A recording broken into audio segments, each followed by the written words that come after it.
Ladies and gentlemen, Doug Robinson here, going to provide you play-by-play tonight in a unique football game as we are in the third round of the UIL Texas District State Playoffs. Tonight we've got one heck of a match for you as we have San Antonio, Converse Judson, as they're known as the Rockets, going against the Greyhounds of San Benito. San Benito coming off of a tough win last week. It took them to overtime to make their ticket punched to make it to tonight's game, and it's going to be a game that we're looking to see maybe not as overly matched as some people thought. There's a lot of people say that this Converse Judson team is one team that is loaded with talent, as they have 5 D1 recruits that have already committed to these colleges and are looking to play and have an amazing night here on the football field. Tonight I'm going to be joined by one of my good friends, my broadcast partner for several years. He's a man that knows the game of football. He coached it, and he is now in the world of my broadcast color announcer. Ladies and gentlemen, Mr. Al Pena will be alongside me. He's with us, and then we have a young man on the sidelines tonight, Mr. Eric Medrano. But Al, welcome, sir. Glad to be here, Doug. Beautiful night here in San Benito. I just checked the temperature. It's about 72 degrees right now. It's a little breezy up here, and we're looking actually it's saying 73 to be exact, mostly clear, no weather inclement going to cause any problems tonight. So I think we're going to have a beautiful night for football. And as the coach from Converse Judson commented, Bobby Morrow Stadium, which is where this game is played at, is one of the most beautiful stadiums here in the Valley, if not maybe all of Texas. The Rockets are coached by Sean McAuliffe. He's in his 5th year at Judson, 7th overall, and as you said, he's got a loaded team. 5 D1 caliber football players and several others in visiting with a media partner from the Texas Sports Radio Network. Several others that will at some point be offered the opportunity to play on Saturday afternoons. You know, and another thing that you look about in tonight's game, we asked both coaches what they felt was there any type of advantage when you deal with the weather. And, of course, coach from San Antonio Judson, Converse Judson, said that they sometimes practice it be 30 degrees in the morning. But in the afternoon, like on today, on a beautiful night like tonight, we're in the 70s. And they said, both coaches said, as long as the field stays dry, for the most part, turf is a wonderful field to play football on. Yeah, Coach McAuliffe said that he wants his kids to focus on their technique and executing the defensive calls. He wants them to limit their mental lapses. He mentioned to us that when they grade them out on film, they can tell when the kid's not playing the proper technique or where they didn't do exactly what they were supposed to do. Now, he didn't go as far as saying this, but I'm going to venture to guess that a lot of times you can make up for that with superior athleticism. But as you get deeper and deeper in these playoffs, those little things are what make the difference between waking up Saturday morning and going to another day of practice or turning in your socks and jocks. Exactly. And, you know, another thing, when you look at this caliber of football, you're looking at players that this is their last year. This is their last hurrah.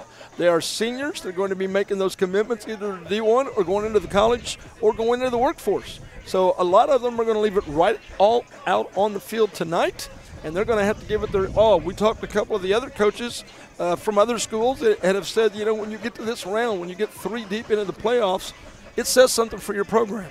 Yes, sir. The great announcer John Madden used to always talk about finality in the playoffs.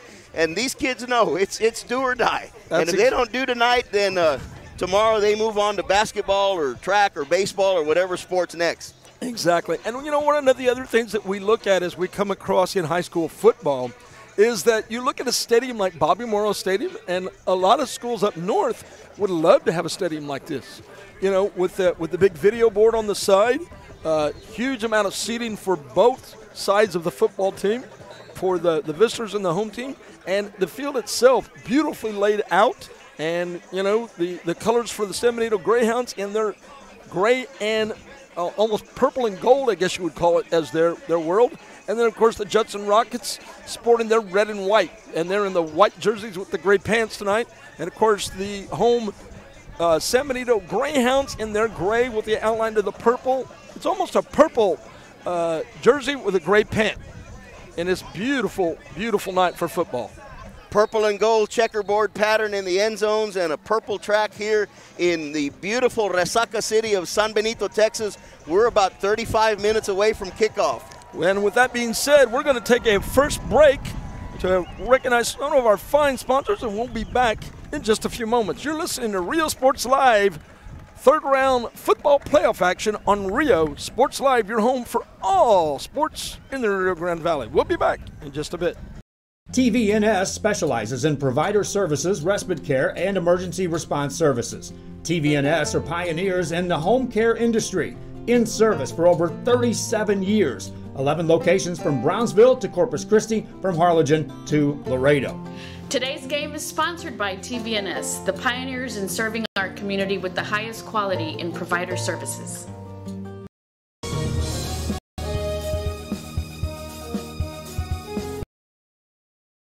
At First Community Bank, we believe in small business. When Jennifer and Jimmy Wilson started Wild August Nursery and Flower Farm, they found Ricky Leal at First Community Bank had the financing to help them grow. Make FCB your bank.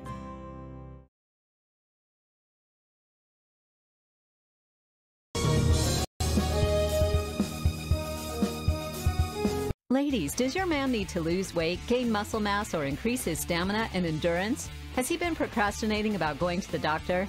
Is he having health issues like obesity, diabetes, high blood pressure, high cholesterol, or poor blood circulation? Alpha Men's Primary Care is the answer. Call today and learn how they can help your man increase his stamina and endurance. Start living a healthier lifestyle and feeling younger. Call Alpha Men's Primary Care today. A family practice for men, by men.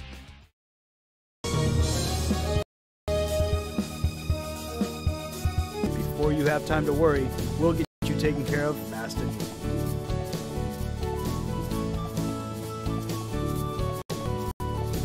Now you can get back to your day with a healthy smile.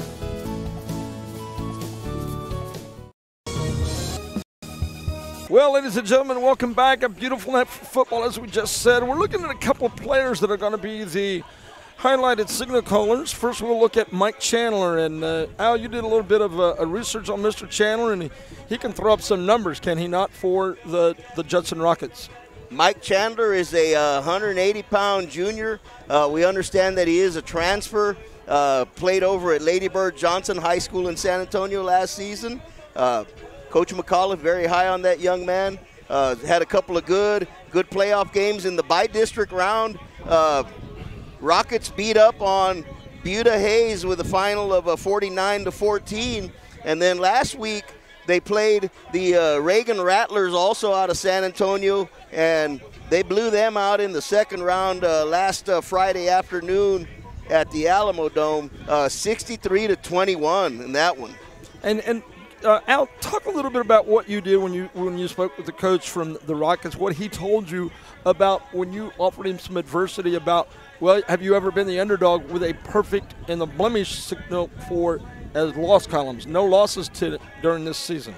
Well, he claims to not pay attention to that. He did say that whether they are the favorite or the underdog on a given week depends on whose story you're reading. And very true. That's very true. And a lot of sports writers and commentators will say that, that they are just reporting what they see. But a lot of times when you see a football game, coaches think, well, you know what, I think you lean a little bit more or a little bit less on what we actually put on the field. Yeah, but a team like Judson, I'm sure they're used to having that target on their back, being favored more often than not.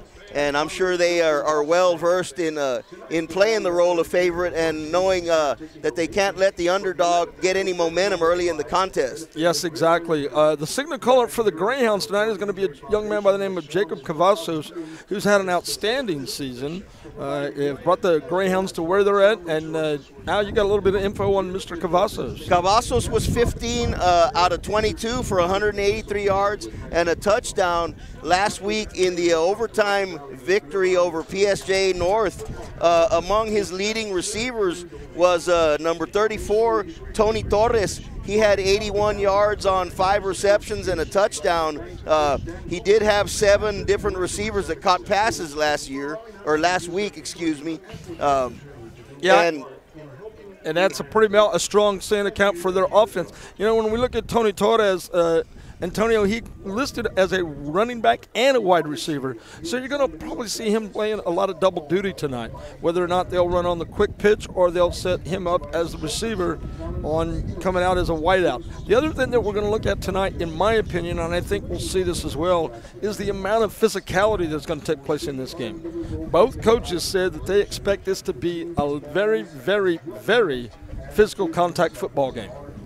So if you're a fan of what they call the slobber knocker, you're in the right place. We expect a lot of big boys running into other big boys. Also, I would expect. I'm loving that, Al. I'm loving slobber knocker. I got to remember that one. That must be an Al Pena one. No, right that's there. not. That's not an original. That's I must not have heard that along okay. the way somewhere. But. Look for San Benito to pull out all the stops. Like Coach Gomez said, you know, this is where they would be expected to be at their most dangerous. Nobody expects them to win other than maybe their own fan base. You know, we've got, I'm sure, plenty of fans in the RGV hoping that we can get over this this third weekend San Antonio bugaboo, if you will, where the San Antonio 6A schools have gone 30-1 against Rio Grande Valley schools in the third round. I think the lone exception in 2011, we had a Harlingen team that beat one of them. But if you read the news articles and so forth in the San Antonio area, they consider this almost disrespectfully like a bye. Like, we're playing the Valley teams. We'll be playing again next week. And you know, one of these days, we've got to have one or two of our teams that knock that bully in the face and kick them when they're down and move on so that we can get past that. Well, you know, another thing when you look at high school football is whether or not the teams are mentally prepared. And we talked to both coaches on how they do prepare their players for these games. When we talked with the coach from San Benito, Coach Gomez, and said, you know what, it's a thing that we've got to make our kids ready. They know exactly who it is. And you know what? They said they've got a lot of fight in them. And they are not going to give it up, and they're going to be pushing all the way through till the last tick of the clock. Well, gentlemen, with that, let's go ahead and talk about the actual 6 teams that are still left in the playoffs here in the RGV. You got it. One of the teams that we're looking for tonight, and our broadcast partner, Mr. Joe Bowling, will be doing, is the Edinburgh-Vela game in Austin-Westlake, which is going to be an amazing game. Edinburgh-Vela featured one of the strongest Valley teams, and our picks go very deep into the playoffs as they are showing right now in third round. Al, you've seen a little bit about Edinburgh-Vela. What are your thoughts on them? Well, Edinburgh-Vela has just about steamrolled everybody in their path. And don't know if I can say much more than that. More than that, yeah, exactly. The other team that we're looking for is coming right up the road from Santa Rosa, where I teach and coach at, is the big city of La Feria. And they are in 4A, and they've got their hands full tonight as well, as they're moving on into the third round of the playoffs. La Feria is facing the Lavernia Bears, but there's a lot of people that feel that that's the Valley school with the best chance of advancing. They seem to match up well with that opponent that they'll be facing. And then the other school that we're looking at is Brownsville-Hanna. Brownsville-Hanna's got their hands full as they're moving into the third round, and they're having a very successful program down in Brownsville. Primarily schools known for soccer, and have always been very popular and have some state championships in soccer, but have now with the American football as the Hanna Golden Eagles. One of our coaches from Santa Rosa was Pablo de los Santos. Started out as a linebacker, and I've got a picture on. Maybe I can get it over to you all later. Moved over, became the quarterback. Ended up becoming a quarterback. Got a scholarship, played college football. Ended up getting his graduate assistantship with TCU, and is now the defensive coordinator for the Santa Rosa Warriors. He's always saying, "Bow to the Golden Eagles." 26 minutes till kickoff, Doug, and as per that beautiful jumbotron over there on the east side, looks like today is the birthday of San Benito ISD or CISD Superintendent of Schools, Dr. Nate Carman. So happy birthday, Dr. Carman. Hope the Greyhounds will reward you with a victory tonight. And we've got a little piece of trivia for you fans. If you can tell us what mother of a coach substitutes at San Perlita, let us know, and we'll give you a shout-out here on the air. We know who it is, but we want to know which coach on the field tonight's mom substitutes at San Perlita. And with that, we'll take a little small school trivia there. Little All small right. school trivia there. Yes, sir. Well, before we go to break, yes, sir. Weslaco and Mission Veteran, two teams that I was noticing weren't mentioned. They're Right. still in the playoffs. Okay. They have that Brownsville Hannah leading off that triple-decker tomorrow at the Alamo Dome. At the Alamo Dome, yes. And those schools, that's a unique playoff arrangement, as those schools are playing in the Alamo Dome instead of a home field local location, which is a unique way because it's almost like they've made it further than that, but from that aspect of it. And we'll go and take a quick commercial break. And with that, we'll be back in just a moment. You're listening to Real Sports Live as we bring you the third round action between the Converse Judson Rockets of San Antonio against the Valley favorites, the San Benito Greyhounds. You're listening to Real Sports Live, and we'll be back in just a moment. At Boswell Elliott Ford, we believe in straight talk, fair prices, and providing premium service before and after the sale, and we'll always work to earn your trust in business. Come see us at Boswell Elliott Ford, San Benito, here for generations.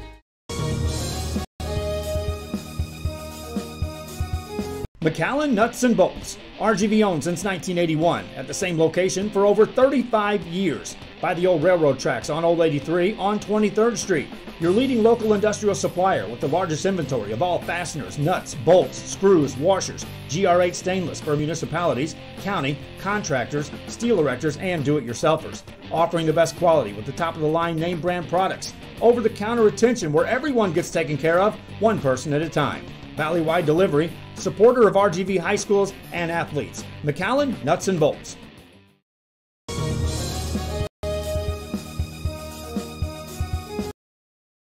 Download the free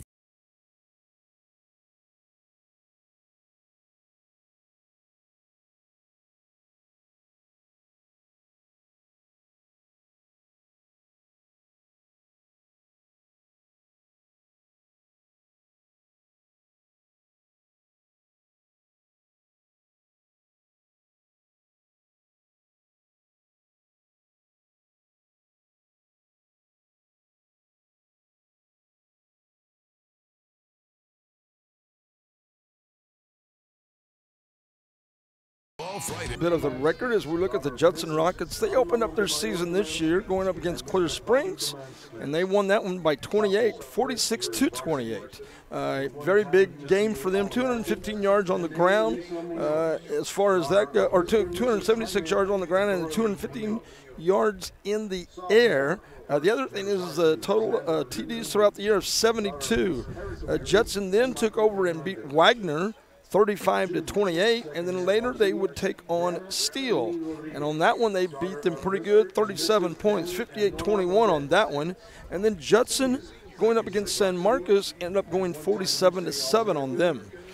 Judson also very strong against New Braunfels, as they won that one 37-11, and then they blanked Smithson Valley 28-0.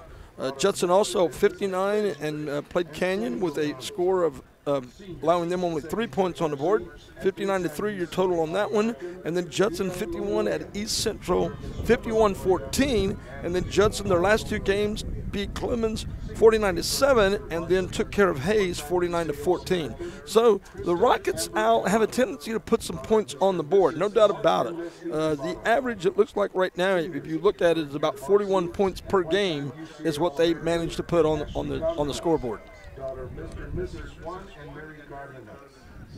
So when you look at that, Al, you're looking at a team that's going to be able to put some points on the board.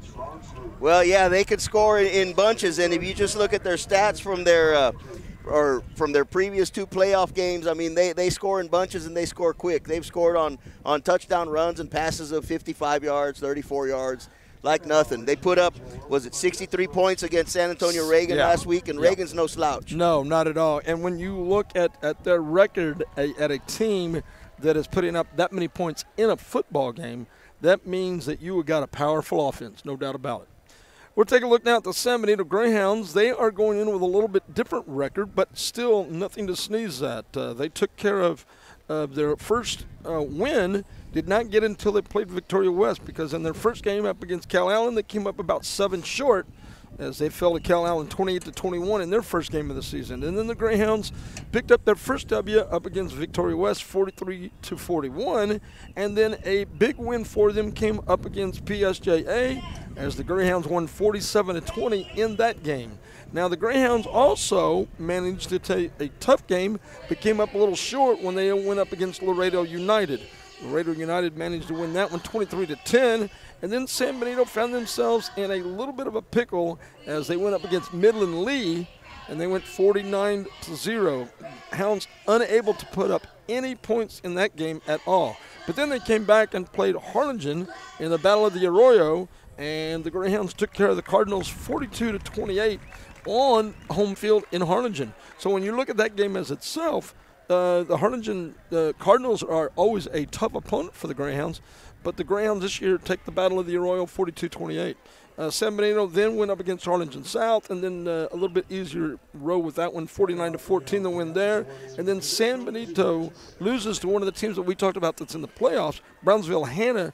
The Golden Eagles put the 0 on the San Benito Greyhounds and won that one 30-0. But then the Greyhounds came back, played Rivetta, and manages to win 71-14. Wrapping up their season, they took care of Los Fresnos 35-8, and then San Benito took care of Edinburgh 46-20. When we look at the yardage for the San Benito Hounds, we're looking at rushing yards. They're averaging about 288 yards in the game on the ground. The other thing that's impressive, but a little bit smaller than the Judson Rockets, is the air yardage. They're looking at about 130 yards on the average when we look at in the air. So we're going to see what Mr. Cavazos and Mr. Chandler do up against those teams as they play each other tonight in this battle for this third-round playoff. We'll be back with a little bit more information and how things are moving along in this game. We're about 18 minutes from kickoff, according to the big board, right here in San Benito at Bobby Morrow Stadium in San Benito, the beautiful Resaca City of the Rio Grande Valley, in our third round of high school football UIL playoff action. We'll be back with more for Albert Pena. This is Doug Robinson coming back to you right after this break. You're listening to Real Sports Live, your home for all of sports coverage in the Rio Grande Valley. We'll be back in just a bit. Stay, check out team schedule. Show you on high school search play. High school football isn't over. The big play from Gridiron. Be a part. Watch high school Texas.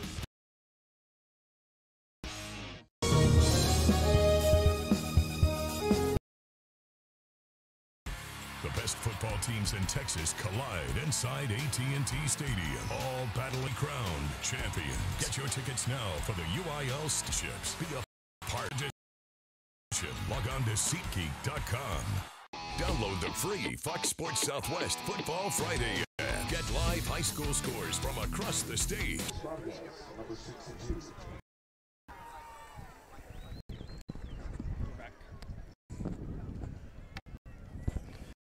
Back here on Real Sports Live.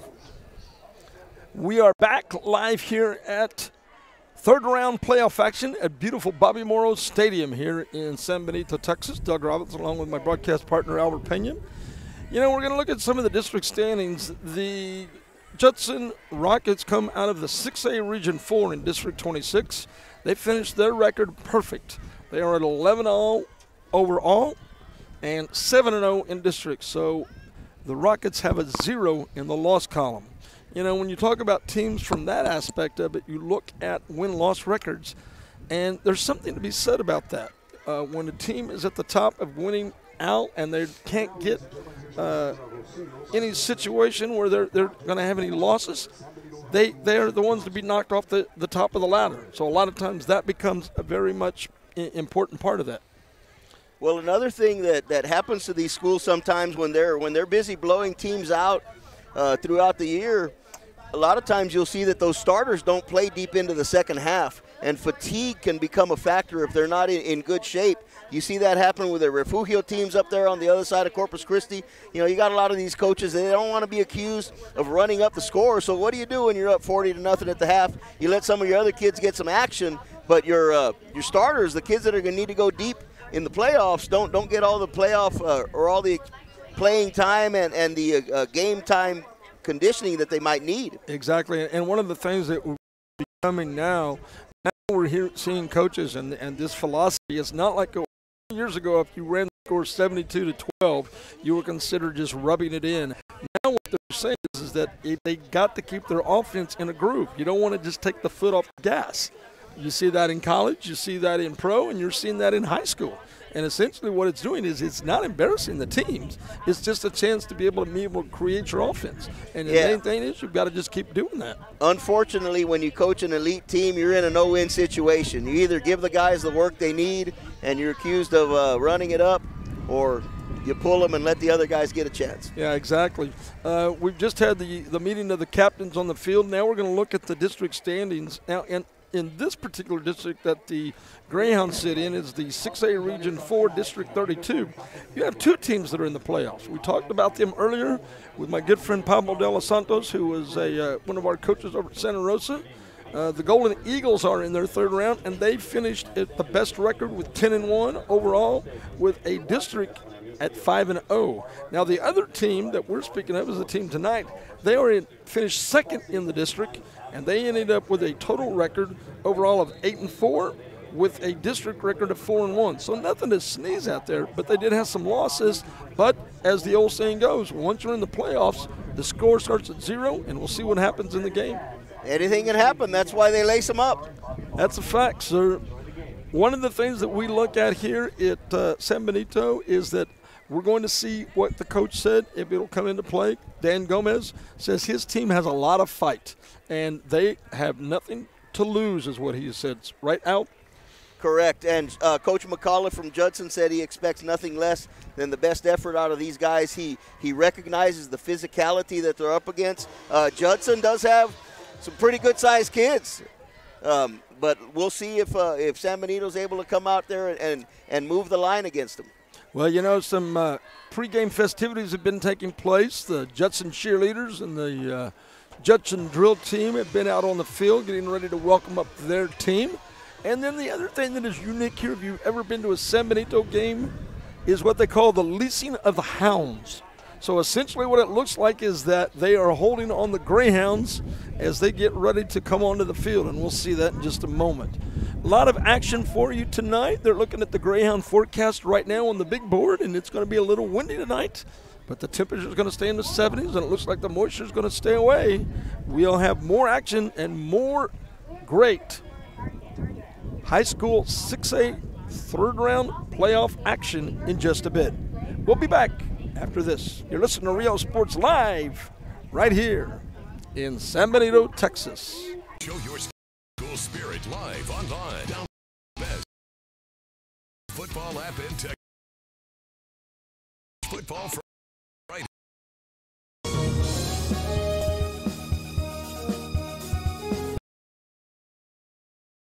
At First Community Bank, we believe in small business. Quito and Letty Signs, owners of the Farm and Ranch Store in San Isidro, find banking with Florida Fagan and First Community Bank in McAllen a perfect fit. Make FCB your bank.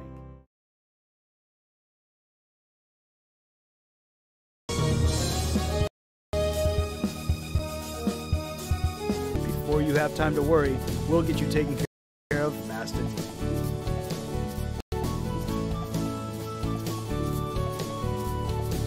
Now you can get back to your day with a healthy smile. Back. Welcome back to Bobby Morrow Stadium here in San Benito. Doug Robinson alongside my broadcast partner Al Pena. We've got a very unique piece that we're going to share with you right now that Oscar Adami, our good friends over at KRGV Channel 5, have put together for us. And so have a chance to take a look at this and enjoy it.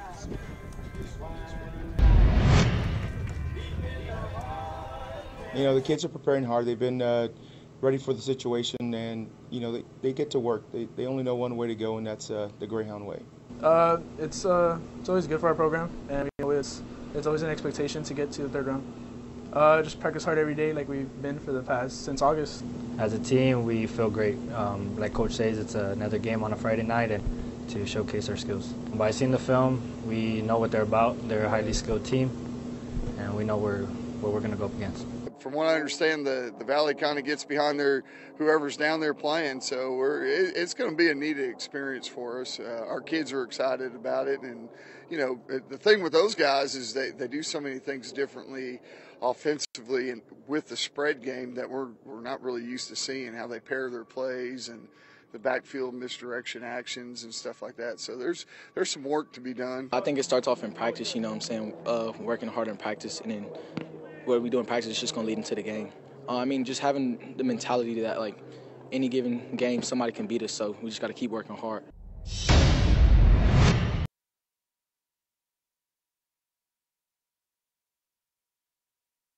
All right, welcome back to Bobby Morrow Stadium. We hope you enjoyed that piece by our good friend Oscar Adame from KRGV. And by the way, we just saw Joel Villanueva and Ruben Juarez over there on the side. They're broadcasting live here, giving the coverage. We do want to remind fans that they can also catch this stream on realsportslive.com along with valleycentral.com, and possibly some big things going for next week if any teams make it, possibly some TV airtime. That's awesome. That's great news for our fans and for Valley sports coverage. Al, we talked about this a little bit. Some of the teams that are playing in the Alamo Dome have a little different look. They have a little bit of a look that they're playing inside of a professional stadium. Not that Bobby Morrow could not be considered a professional stadium, because if you look at the way it's designed and the way it's put together here for the fans, it's a great fan experience, and the field is beautiful. But when you look at, these teams that are playing up there, it's a little bit different of an atmosphere. Would you not agree? Oh, absolutely. This is a great place for a football game. And in front of us and to our side, looks like the Judson Rocket fans are settling in. They've got their popcorn ready. I see the kids playing games on their phones. Anticipating kickoff. Looks like we got some people over here, some Harlingen Cardinal supporters here, hopefully to root on the rival Greyhounds for at least one night. We won't call them out by name. So getting ready for a night of football. The Judson band over to our right, they're starting to get in their groove. Deep in the heart of Texas, just finished playing over the loudspeaker. I can end the Facebook. Sounds like one of them new hip songs that my daughter would be listening to on the radio coming over there now. I'm sorry. I'm old school. I'm still thinking of Eagles. I'm still thinking America. I'm still thinking, some of the bigger bands like Aerosmith and Boston. The new music's for the young people. I have to admit, it's a little different when they talk about Dre and some of those other folks, from that aspect of it. So, well, I will say this. We knew that we had a great group of fans listening to us, and we hope you're enjoying tonight's broadcast. Well, gentlemen, we enjoy bringing our fans these games, but our computer is having some technical with Facebook and YouTube, so they're going to be able to watch your full game on YouTube. Okay. So we'll be switching over to YouTube fully here in about another minute. So if y'all want to sort of wrap up this portion of the pregame, and then we'll go and take a commercial break.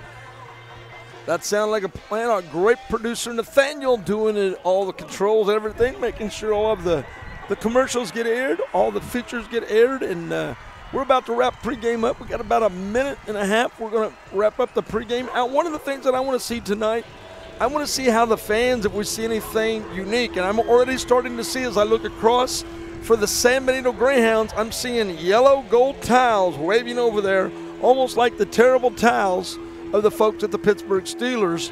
Greyhounds getting their fans involved early. All right, well, we're going to wrap this part of our pregame up. We hope you've enjoyed it. We'll be back with more and the live action in just a moment. You're listening to Real Sports Live right here, your home for all of coverage of Valley Sports. We'll be back in just a bit on YouTube.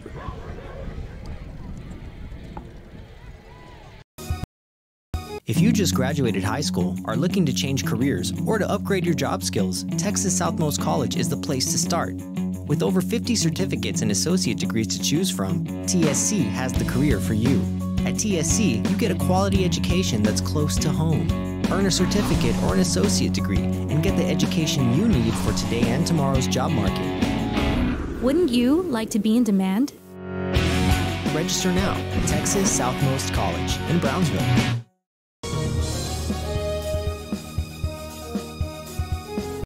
Texas football doesn't get any bigger.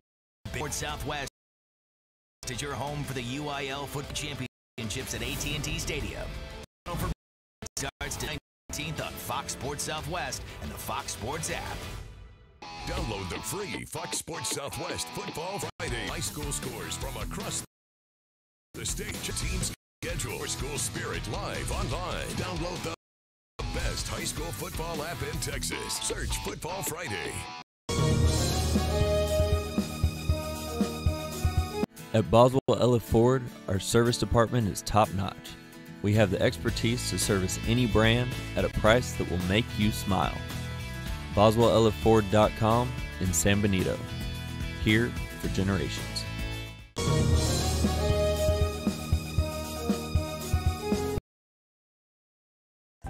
At First Community Bank, we believe in small business. When Phil and Mary Alice Oxford decided to build a new Palm Valley Gymnastics and Dance, Ricky Leal at First Community Bank provided easy and affordable financing. Make FCB your bank.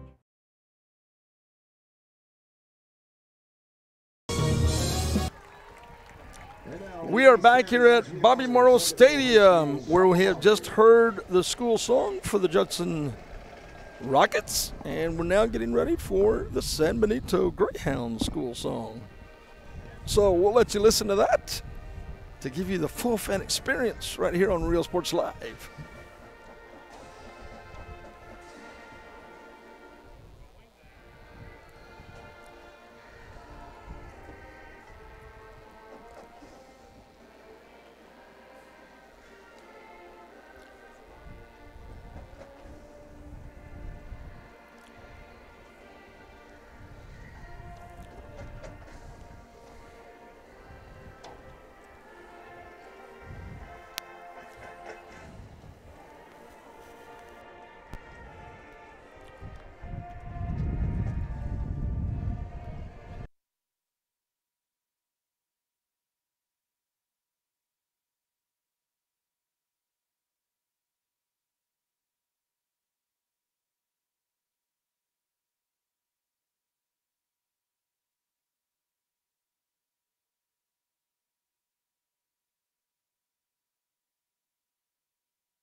Well, ladies and gentlemen, we are back here at Bobby Morrow Stadium. We just heard the school songs, and both schools are getting ready. We're getting ready for the national anthem.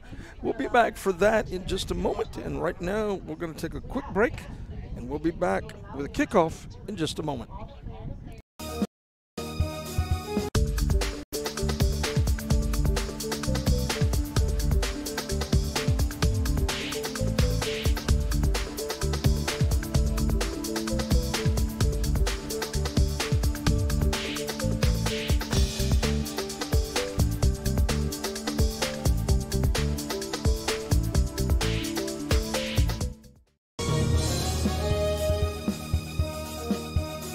Ladies, does your man need to lose weight, gain muscle mass, or increase his stamina and endurance? Has he been procrastinating about going to the doctor? Is he having health issues like obesity, diabetes, high blood pressure, high cholesterol, or poor blood circulation? Alpha Men's Primary Care is the answer. Call today and learn how they can help your man increase his stamina and endurance. Start living a healthier lifestyle and feeling younger. Call Alpha Men's Primary Care today. A family practice for men, by men.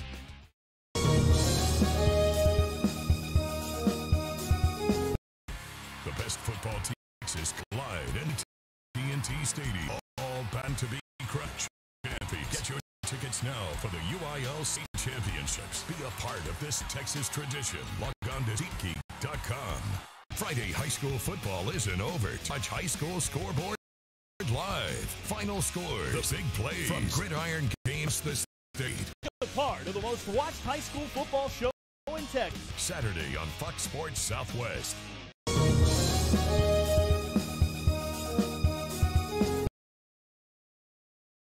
First Community Bank, we believe in small business. When Jim Tipton and son Nick at Tipton Auto Group wanted to add a new Hyundai dealership, Walter Pocket and First Community Bank had the perfect financing solution. Make FCB your bank.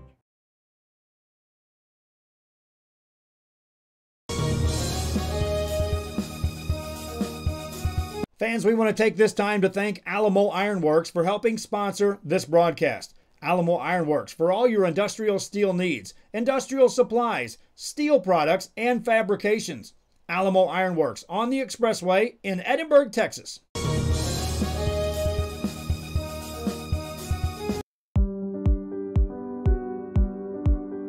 I opened Alex & Rod with the intention to give people in Broadville and those who visit us a very unique experience in the area of retail. We saw the need to give people a personal experience that only a boutique could provide. Here in Alex & Rod, what we work for is searching for different pieces, textures we bring from India, from Mexico, trying to make this a different experience. The people to find treasures here in their own valley. It's a pleasure to welcome everybody. We're back. Welcome back to Bobby Morrow Stadium. We just missed showing our fans. I wanted to show them the leashing of the Greyhounds, but didn't get back in time. But that is a tradition here, Al Pena, in San Benito, for about half a dozen of the linemen to look like they are big dogs getting ready to go on the attack mode, and a few of the players looking like they've got leashes, as they call them. Who let the dogs out? Somebody has indeed unleashed the dogs here at Bobby Morrow Stadium. Fans are on their feet getting ready for kickoff. The Greyhounds are opposite us on the south end. We're on the north side with the Judson Rockets. And it is a beautiful windy night now. As the wind has picked up in the last little bit, we're seeing a little bit of a winding of the American flag, and we heard a beautiful rendition of our national anthem by the San Benito Choir. Beautiful choir. And I think I misspoke. I think we're on the south side. I think you're right. San Benito's over on the north. But you know what? I'm one of those guys that I'm terrible at directions. So, you know, from that aspect of it, it's all right. Well, I live 2 miles away, and I only got lost twice, so we're in the same boat. There you go. The Rockets travel well. They've got a good contingent of fans here wearing the red and white. Yes, and you know something else? We're still seeing folks piling in. The capacity for Bobby Morrow Stadium is 12,000, and there are fans still piling in. We were told when we got here this evening that the home side was completely sold out. Completely sold out. And it looks like it because you're seeing a lot of fans filing in. You can take a look at the crowds and the cars that are still in traffic trying to get into the stadium for this big football game. We're just moments away from kickoff. The teams are lining up, and we are almost set to go.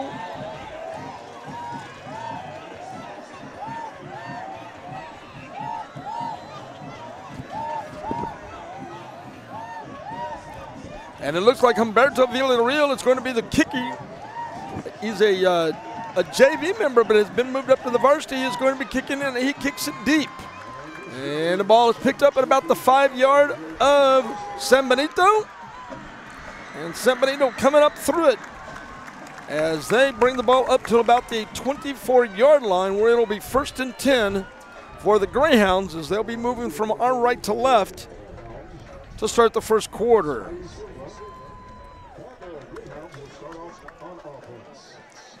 $11:53 as we're just underway here in the first quarter. Greyhounds line up with a back in the left. They send 4 wideouts, and a first pass is complete to number 34 for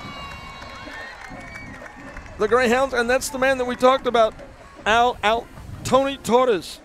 And just to pick up that reception for the Greyhounds. Nice gain of 7 on first down for San Benito. They line up quickly. Now they go to the strong right formation.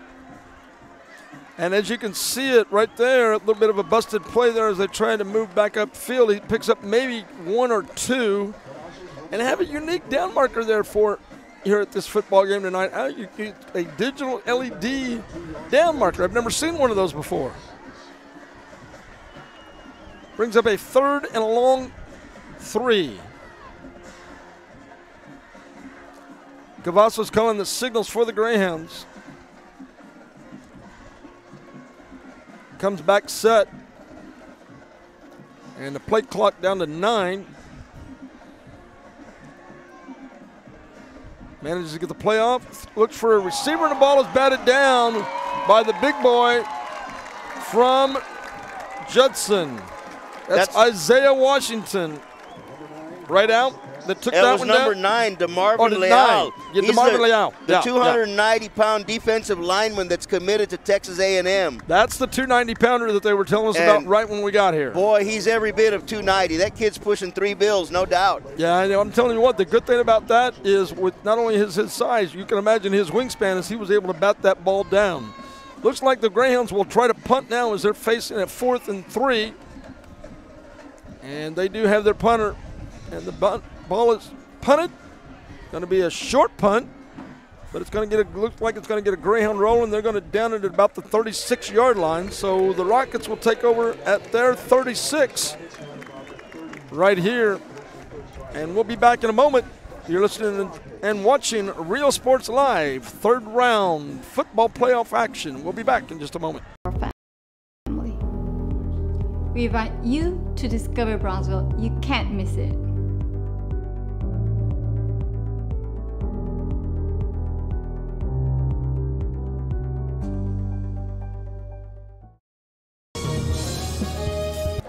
Back here live, we are in the situation where the ball is spotted at the 35 for the Rockets. Chandler looks for a runner, and he does. He's got the running back for them, taking it around, and he may be gone as he spins, evades another tackle, and we may have a horse collar, but there's no flag. Looked like they had a horse collar, but they did not throw the flag. So just like that, the Rockets are deep in to Greyhound territory as they're sitting on the 25-yard line of the Greyhounds. The quarterback, Chandler, throws this time, and incomplete.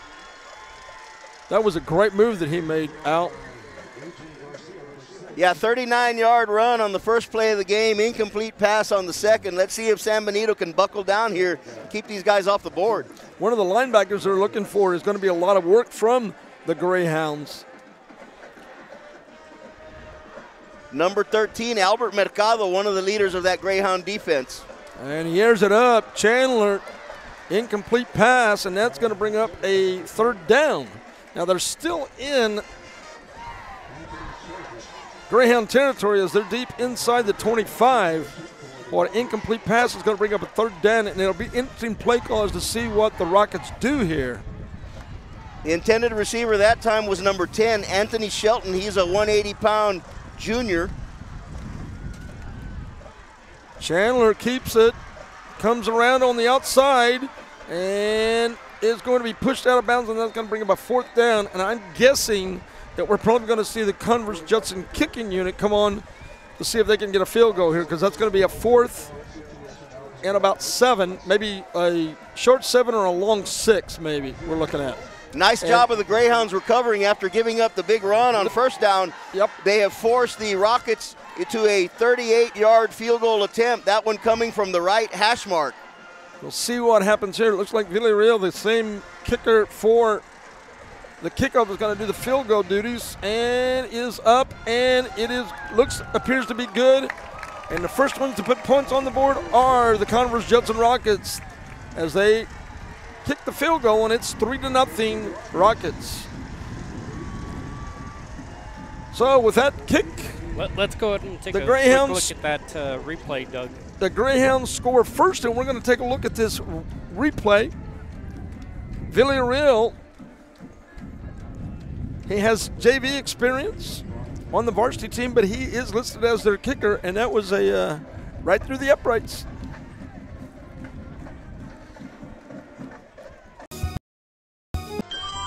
Forever Memories, Antiques and Collectibles is your source for vintage, antique collectibles, vinyl records, and more. Located at 206 East Jackson in historic downtown Harlingen, it's Forever Memories, Antiques and Collectibles. It's a step back in time with a soundtrack like none other. Open Monday through Saturday, filled with memories and more. Forever Memories is for you. The kick from Venezuela is good, is taken back by the Greyhounds. Number 2, Frankie Garcia, and he brings the ball up to about the 7-yard line into about the 12. And ball's going to be spotted, looks like at about the 14-yard line, where it'll be Greyhound 1st and 10, as the Greyhounds will try to get their offense on track here and answer to that field goal that the Greyhounds gave up to the Rockets. Al? San Benito's going to need to at least get a couple of first downs here in flip field position. Otherwise, they're going to find themselves playing the majority of this quarter at that end of the field, and they don't want to be there against this explosive Rocket squad. Nope. Cavazos calling signals on the handoff. Brings it in, tries to do a little shake and bake move, and he only gets up maybe a yard. It depends on where they spot it. We may have lost a yard, and he did lose about a yard, so that'll bring up a 2nd and about 11 for the Greyhounds. That was Frankie Garcia again on the fly sweep. Nothing doing there. 2nd and long for the Greyhounds. Cavazos this time throws it out and gets the completion, but the slant doesn't put the ball anywhere except for about a yard a yard gain, and it's going to bring up a quick 3rd down. Doug, as a coach, is there really any difference between a Valley team and a team from San Antonio, or is it all a mindset? Well, it's a mindset, but it's also the size. When you're looking at a kid that is big as this young man is, that's on the defense, and doing that, and now he got an interception, and that's going to go in for 6. And just like that, Judson is going to be up 9-0. So that's something that you have to worry about when you're getting that much pressure as a quarterback. You sometimes have a tendency to not look at your pattern and throw the ball, and the next thing you know, we got a pick 6. Joel Crawford with the interception for Judson. He takes it back to the house, and just like that, 8:45 left in the first quarter, and Greyhounds looking at a 9-0 deficit with the extra point to come. Exactly.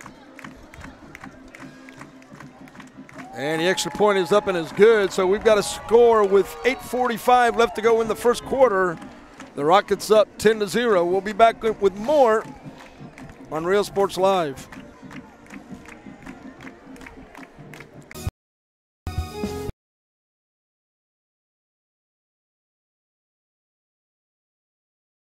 At First Community Bank, we believe in small business. McDonald's owner Anna O'Quinn found Walter Pocket, the financing and complete range of banking services at First Community Bank to be the perfect combo. Make FCB your bank. Let us know when we're back, Nathaniel.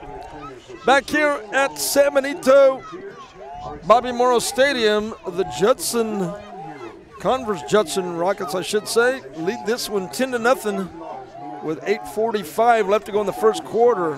A big run in the first offensive run, and then they were held to a field goal, and then on the pick 6 with this big young man coming over from the Rockets, putting a lot of pressure on the quarterback, throws the pick, and Judson Rockets take advantage of it and put 6 points on the board, and now we got a 10-0 score, Al Pena.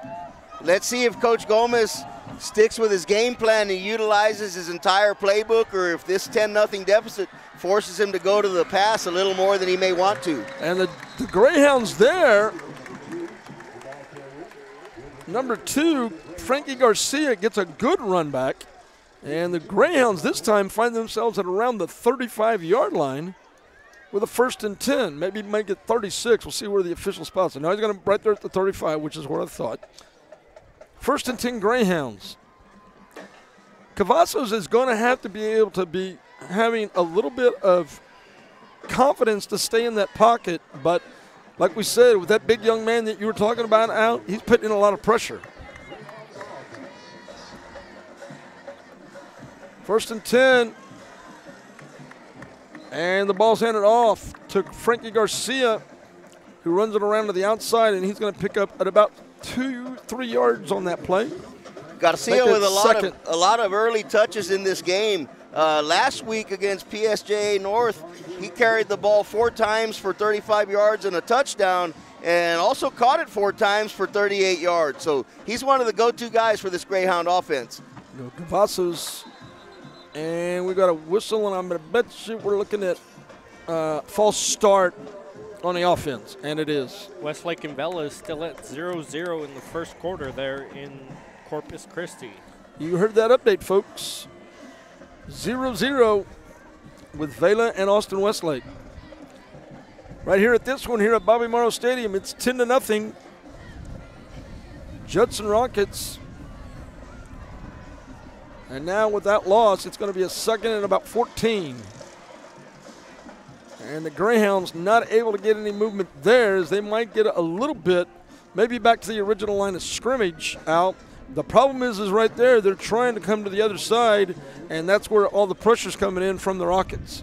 Well, they're finding out quickly that there's not really any weak spots in that Judson Rocket defense. No, there's not. Greyhounds send 3 receivers to the left. Cavazos finds his swing man, manages to get up, and he's going to be short of the first down, but he does bring the ball up to about the 40-yard line, maybe the 39. We'll wait for the spot. And it looks like it's going to make the 38. So it's going to bring up a 4th down, so it's another punting situation for the Greyhounds. The Greyhounds are going to have to get that offense uncorked and move the ball forward if they have any chance of doing what they want to get done tonight. 4th and 7 here, and San Benito will be punting into a slight breeze. Rockets have their return men set up at about the 25-yard line on their end of the field. And we've got another illegal procedure, probably going to be against the Greyhounds again for another false start. But we may be looking at against the Ooh, that's a break for the Greyhounds. A little bit better fielding position for the punter, as that'll be short of a first down. So it'll remain 4th down. It'll be 4th and 2. And Coach Gomez is going to switch things up with that penalty out. They've decided to go for it, it looks like. Our partner, Channel 4. He told us, nothing to lose, backed in the corner. That's when we're at our most dangerous. Well, and he's taking a huge chance going for it at his end of the field. Let's see if they can convert. 4th and 2. We'll see what Cavazos has up in store. Rolls out, finds a receiver, and it's incomplete. And unfortunately, that is going to prove to be a fatal error, because now the Rockets are going to take the ball over at the Greyhound 43. So on that one, you throw the dice. Unfortunately, they came up snake eyes out. Well, can't fault him for that. No. Like we've talked about, you know, you've got to get a little out of your comfort zone if you're going to beat a team like this, and can't fault him. It was 4th and short yardage. It was manageable, manageable distance. You managed to do something right there. You just throw it, and it just didn't work out. 1st and 10, Converse Judson, and the quarterback airs it out, and he's got an open man, but he's going to be overthrown. So the quarterback, Chandler, had a receiver, but a little bit too much oomph on that one, Al. His intended receiver was number 12, Amarie Bailey Davis. And you'll notice on your roster, Al, he also double backs not as a wide receiver, but also as the hands as another quarterback for the Rockets.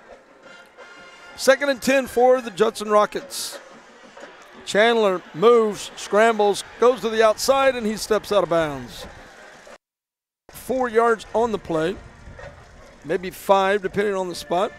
We'll wait for the spot. We did hear from one of our colleagues with the Texas Sports Radio Network that the Rockets have had about 7 kids take snaps at quarterback this year at different times. So looks like they've got an athlete or 2 on that team. Evidently, we've got a flag here, so that's going to move the Judson Rockets back, as it appears there to be a procedure call, and that's going to make them going to be 2nd and 20 at their own 48-yard line.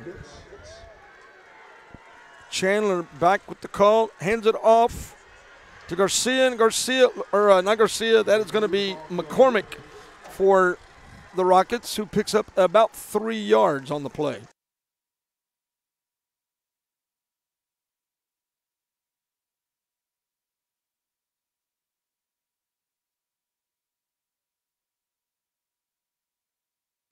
We're back.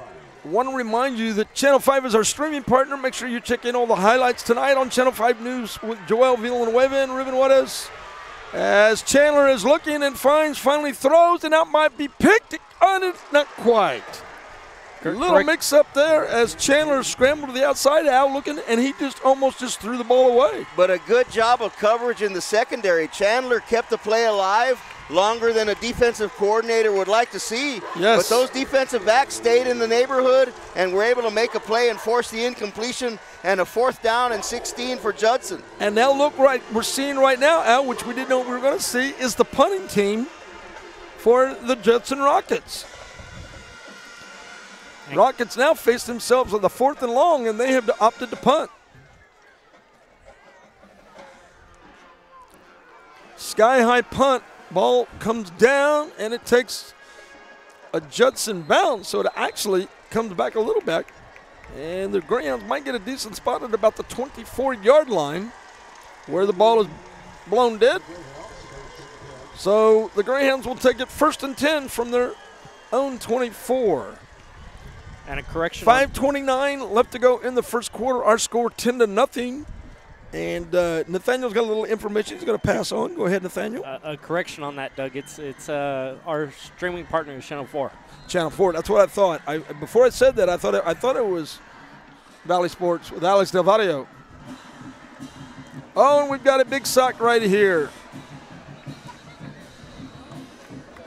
And the thing is on this one, Cavazos kept it. He went up the middle for about a yard. You know, and I thought when he was going to hand off, the way the big boy came in through there, he had planned on coming all the way in towards the QB, but Cavazos managed to keep the ball and move forward. Picked up about 4, and we may have a 1st down right here. It's going to be awfully close. We'll wait for the officials, but I think they got the 1st out, and they do, so the chains get moved. So the Greyhounds pick up their first down of the evening as the ball moves up to about the 33-yard line, 34-yard line. Antonio Torres on the carry that time, and he's excited. And let's see, San Benito fans on the other side starting to get a little loud. And Cavazos makes the same move that he did a minute ago, except this time he goes up the middle, run around what a lot of the coaches will say off the weak side.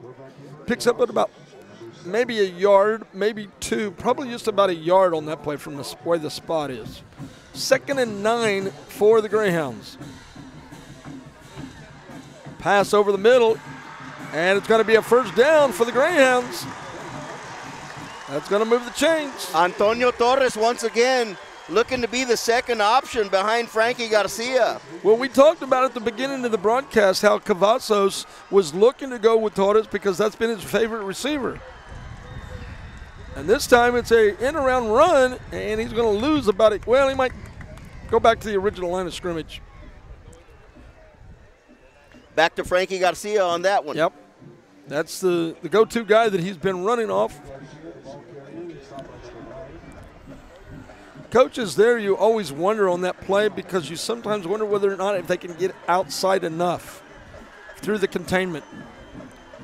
And on this time, he keeps it. Cavazos brings up about 3, maybe 2 yards on the play. We'll wait for the spot. And now they're going to say no gain. So it's going to be 3rd and 10 for the Greyhounds as they sit the ball with about the own 44-yard line. Cavazos steps back deeper into the shotgun, finds the receiver and throws a pick again. And we got a problem here, as the Judson Rockets have now had their 2nd pick of the ball game. Gabriel Jellison, number 26, with the interception that time for Judson, and he sets him up at about the 35-yard line. Well, Coach, talk a little bit about that play right there. Do you fault the receiver on that, or do you fault the quarterback on that pick? Hard to tell. He had trips left, so there was a lot of coverage on that side of the field. He rolled to the left, looked to the left, passed to the left. And essentially, it just happened to be right in the hands of the Judson receiver. Rockets take over the ball at 1st and 10 from the Greyhound 40. Chandler back and dumped it over to 12. Amadre Bailey Davis, the gentleman that he threw a minute ago that he overthrew, This time on the quick one, gets the first down. And the Rockets are moving the football in the direction towards the end zone, Mr. Pena. Yes, sir. They're inside the 30 now. Movement there by number 3 for Sincere McCormick, and he's going to be into the end zone. Touchdown, Converse Judson. Greyhounds had an opportunity as he got around by the 10, but he did a little spin move, and the next thing you know, he was in the zone, the end zone. 2:39 left to go, and the Rockets have put another 6 on the board. We're now looking at 16-0. Converse Judson with the point after coming up. Villarreal sets up for the extra point.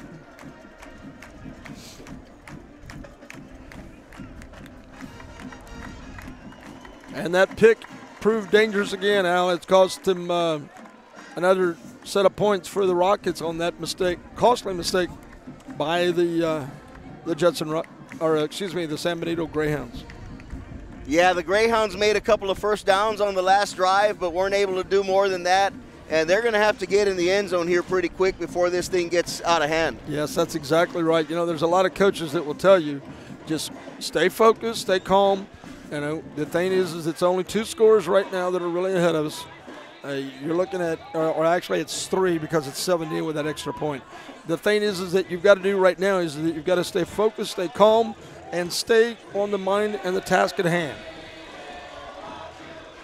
But there's a lot of pressure coming from that defensive line now, and they're coming in after that quarterback. Yes, they're having trouble sustaining any sort of offensive drive. Villarreal sets up to kick again. Where's the number 99 for the Judson Rockets? Back to receive for the Greyhounds. It's tough to see the numbers from our vantage point, but I think it's, I believe it's Frankie Garcia that set up back there as well. This time it's Garcia that's got the ball. He's got some running room. He's got a seam. He's moving up. And Garcia gets a great run, comes back to about the 38-yard line, and he gets about a 20-yard return there, Al. Garcia took the ball over on the left side and ran back to the right, about 30 yards, setting up the Greyhounds at about the 38-yard line, about the best starting field position they've had all night. And Doug, let's see if they can push the ball down the field. While they set that out, let's go ahead and show the fans the first touchdown from the Edinburgh Vela game. It would be the opposing team that would come away with the win, putting the first 7 on the board. Well, now we're looking at something that's evidently happened here as you're looking at that replay. There was evidently a personal foul against the Converse Judson Rockets, and the Greyhounds are going to take over field position at the Judson 46. So a little change of events here. That run has really materialized, and the Greyhounds are now, and now we've got a whistle. It looks like we may have movement on the right side, and it is going to be a false start against the Greyhounds. They're going to give 5 of those 15 back. That's going to push it back to the San Benito side of the field, and they'll set up with a 1st and 15 at their own 49. And that's something that just drives the coach nuts. You know, of course we know it's playoff. Of course we know it's loud. Of course we know it's pressure. But the line has got to stay set, because if you move, man, caught across the 25-yard line. And coaches talk about the mental aspect of the game all the time. We all know football is a physical game, but you've got to have the mental edge as well, and there's more laundry on the field. And we're going to get movement on the another one. And that's going to move the Greyhounds back another 5 yards. And let's go ahead and show the touchdown that was here after this play. Greyhounds in a situation where they now find themselves 1st and 20 at their own 44. Cavazos runs around the outside, now decides to throw in a dump pass, and it is caught, but then we see the receiver say, no, it's an incomplete pass. Our vantage view not able to see around the players all the way to the sideline as they're lined up there, but incomplete pass is going to make it 2nd and 20 for the Greyhounds. And as you mentioned, 2nd and 20, the bad thing about those 2 penalties on San Benito is they were after the first down marker had been placed. So 2nd and 20, unlike the 15 they got after the kick return. Cavasso's back in the shotgun. He's got 3 receivers set up and a little run playing. We've got another flag. So 3 flags killing the Greyhounds.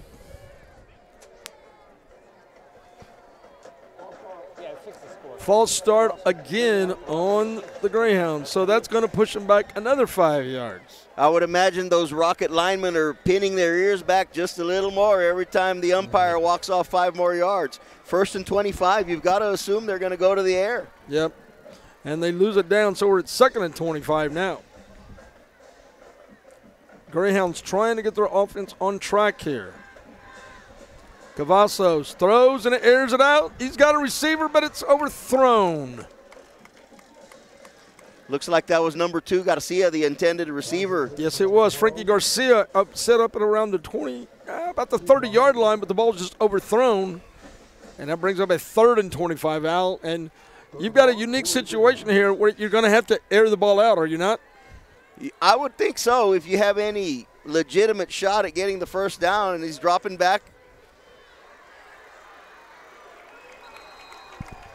And they get a little dump pass off there. They pick up about 7 yards on the play, and that's going to make it 4th and about, I'm going to say, what, 20? Right at 20, right out? Just under 20, 4th and maybe 18, 19 yards. Yep. Looks like the punt team is headed out. Rockets are dropping 2 receivers back to about their 20. And, you know, it's a sad thing, but the Greyhounds had a great opportunity, you know, after that unsportsmanlike, and then find themselves back in a punting situation. Oh, squib punt goes off the wrong side of his foot, and they might get a break, but the ball's still going to be a short punt. Ball's going to end up at the 36 of the Rockets. Now we're going to say 35, so it's 1st and 10, 35 for the Converse Judson Rockets. Our score is 17-0 with about minute 19 left to go in the first quarter here at Bobby Morrow Stadium. It's 3rd round action. San Benito Greyhounds playing the host to the Judson Rockets from San Antonio. Converse Judson is the name of the school. And right now they've been in control of this one, Al. And the defense is going to have to step up here if they want to get them a chance to get a W. Airs it out. Receiver makes the catch. And it's going to be a first down at about the 29-yard line, or the 30. They're going to make it at the 30. That's a beautiful pass out into 2-man coverage. That was David Charles, the receiver on that one. Judson 1st and 10 from the Greyhound 30. Chandler, the lone back, is being chased as he scrambles over to the right side, and the other side he's going to be throwing, and it's going to be out of bounds. Now that is something right there that a lot of quarterbacks do not know how to do. They find themselves being chased out, and a lot of times they'll tuck the ball out, and what they should do is what that young man did right there. He throws the ball away, and the next thing you know, they don't lose any yardage and go back to the original line of scrimmage. Chandler just got rid of it, and as they say, live to see another day. Exactly. Didn't try and force it anywhere, just threw it straight into the ground in the vicinity of the receiver. Hey, you ready? Moving on, Rockets are going to pick up about 3 yards on the play. It's going to be 3rd and about 7. After this thought, I'll put you on, so about 15 seconds. About 38 seconds left to go in the first quarter. All right. 17-0 our score.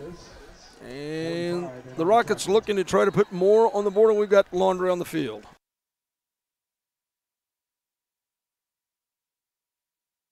Well, right now we're going to throw it down to Eric Medrano, our sideline reporter, and let him give us a little update as what's going on. Nathaniel, can you hear me? As we are ready. Yes, Eric, we can. Okay, because I won't be able to hear you when you're telling me you're going on. Just let me know. Eric, we're on. You're on, Eric. Hey, Al and Doug, down here on the Converse Judson sideline as this team is marching down the field. Both teams exchanging turnovers here early. As we see here, San Benito driving in down the field. No call on the field yet. That's all the way to the sideline. And I'll send it back to you guys. All right, well, you just saw a crazy play right there happen. We had a fumble, and it looked like the play was dead, but it was never whistled dead.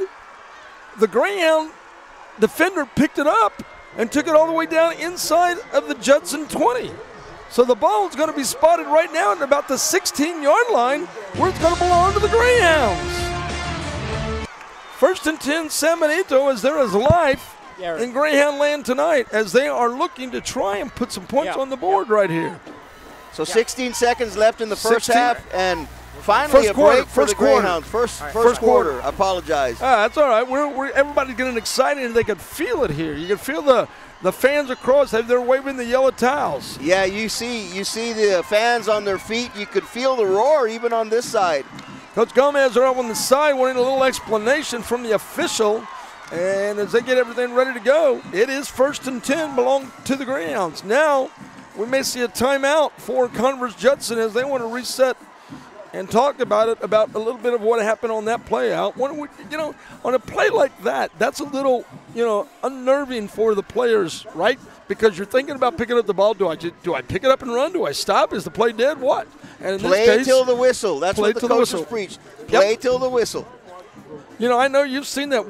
How do you prepare them from your end? I know how I prepare them. How do you prepare them when you're running into a situation like that? Well, like I said, you teach them to play till the whistle. Sometimes you even pretend like you didn't hear the whistle. I've heard years ago from a good friend of mine, and Johnny Cipriano, the athletic director over at Santa Rosa, always preaches this. Says whistles are designed to tell you to stop, not to go, to stop. And in that situation, like you said, there's no whistle, so what does he do? He keeps going. San Benito fans feeling it, and you can hear the noise and the electricity starting to grow here. 16 seconds left to go into the first quarter. Our score 17-0. The Greyhounds with the football. They're sitting at the 17-yard line. Cavazos calling signals. 3 receivers to his left. Throws one to the right, and he's got a man in his ends. He's in down to the 9-yard line. Greyhounds with a good pickup right there.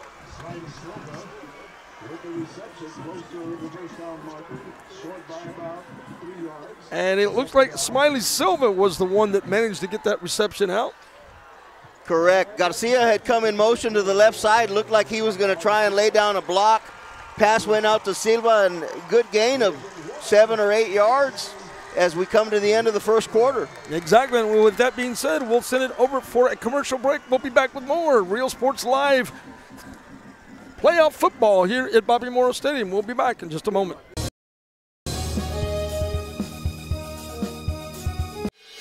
At Boswell Elliott Ford, we believe in straight talk, fair prices, and providing premium service before and after the sale, and we'll always work to earn your trust in business. Come see us at Boswell Elliott Ford, San Benito, here for generations. TVNS specializes in provider services, respite care, and emergency response services. TVNS are pioneers in the home care industry, in service for over 37 years. 11 locations from Brownsville to Corpus Christi, from Harlingen to Laredo. Today's game is sponsored by TVNS, the pioneers in serving our community with the highest quality in provider services. Are we back? Back here at Bobby Morrow Stadium. 2nd and 6 for the Greyhounds. They're inside the 11. And we're going to get about 2 yards on the play. And he's going to get a bit of movement there, Al, and not a bad play call as you're coming into the red zone for the Rockets. You're sitting right now at around what, the 9-yard line, 8-yard line. Kind of an interesting play call. And you've got to think that San Benito's in 4-down territory. I don't know what good a field goal does at this point other than a moral victory, but they're not looking for moral victories. They need touchdowns. They do. And there's the play from Cavazos. He hands off, and Garcia is going to be met And he's going to be brought down, and they're going to lose about 7 on that play. There's a flag on the field also, Doug. I see that.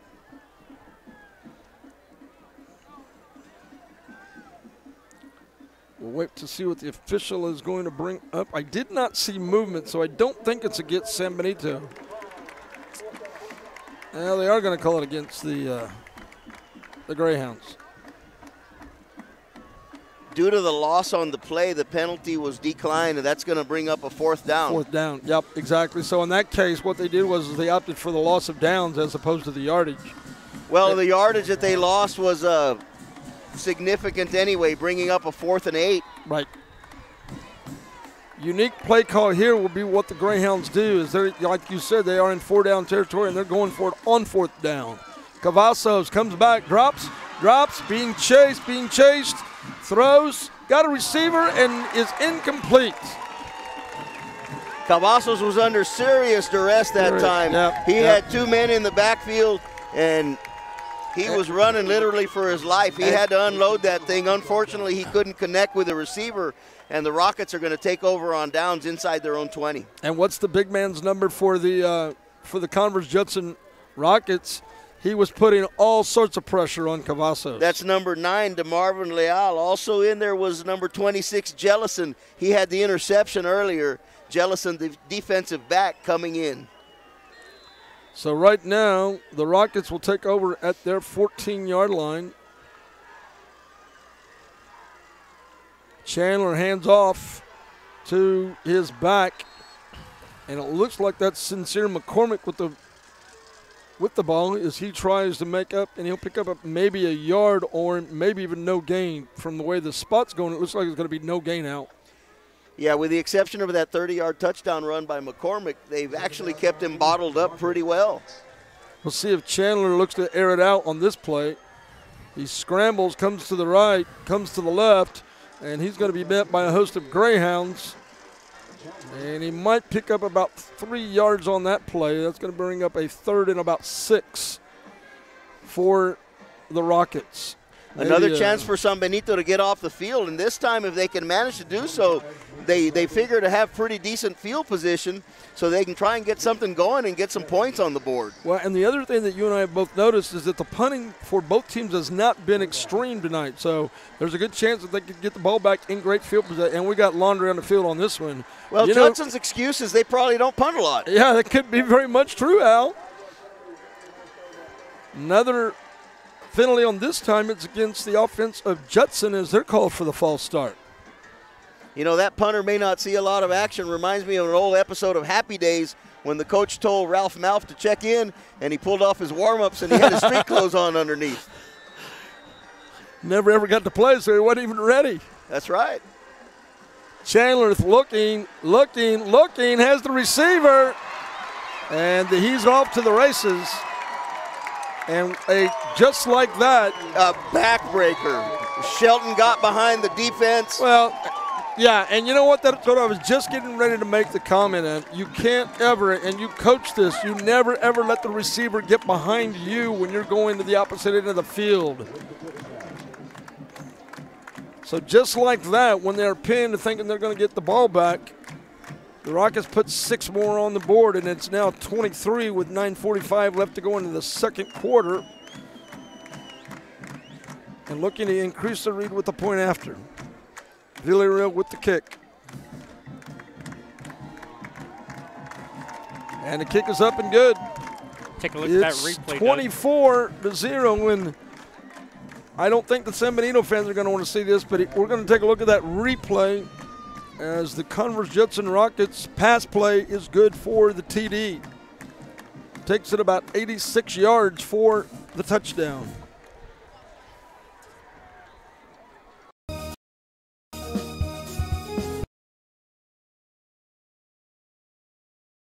At First Community Bank, we believe in small business. When Dr. Armando Salazar decided to build new dental offices in Port Isabel, John Reed at First Community Bank had the perfect financing options. Make FCB your bank.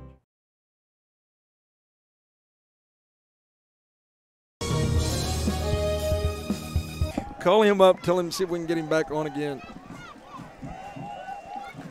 Back here live at Bobby Morris Stadium, whereas the Judson Rockets have just put 6 more with the point after, and with 9:45 lead this one 24-0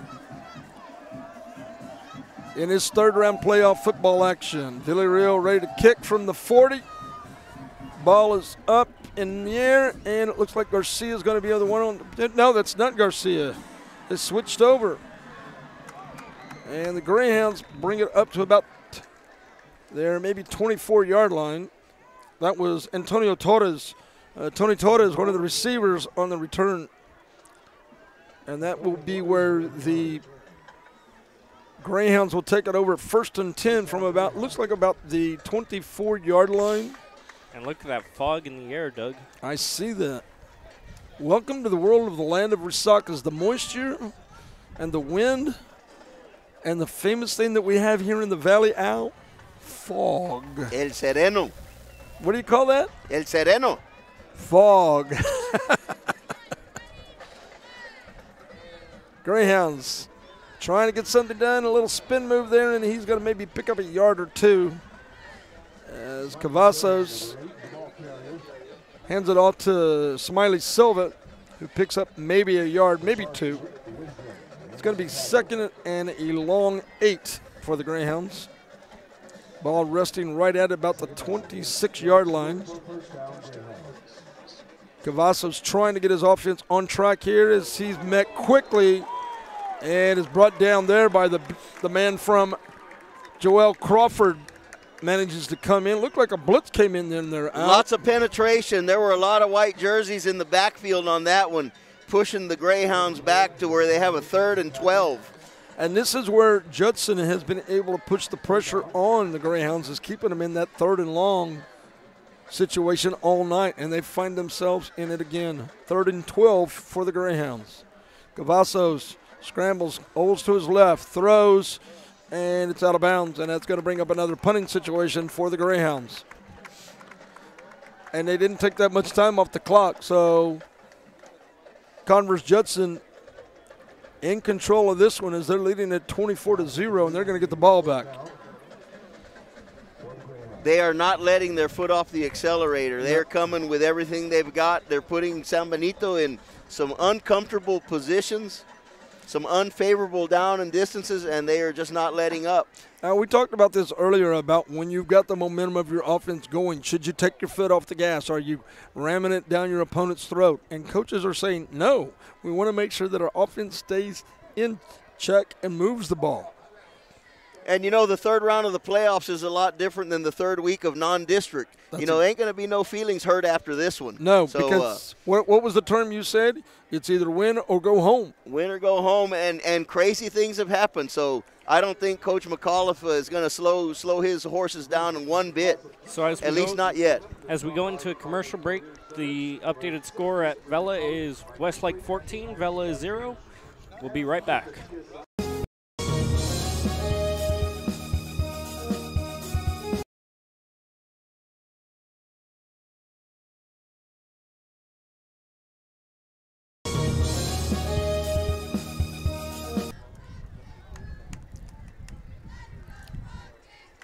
And we're back here on Real Sports Live. Doug Robinson along with Al Pena. We are in 3rd round action of Texas high school football here in 6A playoff action. Greyhounds forced to punt on the 4th, and they might get a break on a flag. And he calls for the fair catch, but we have Laundry on the field, so we'll see how they want to handle this one, as there is no doubt it's going to be offsides on the Rockets, but I'm afraid it's not going to be enough for a 1st down.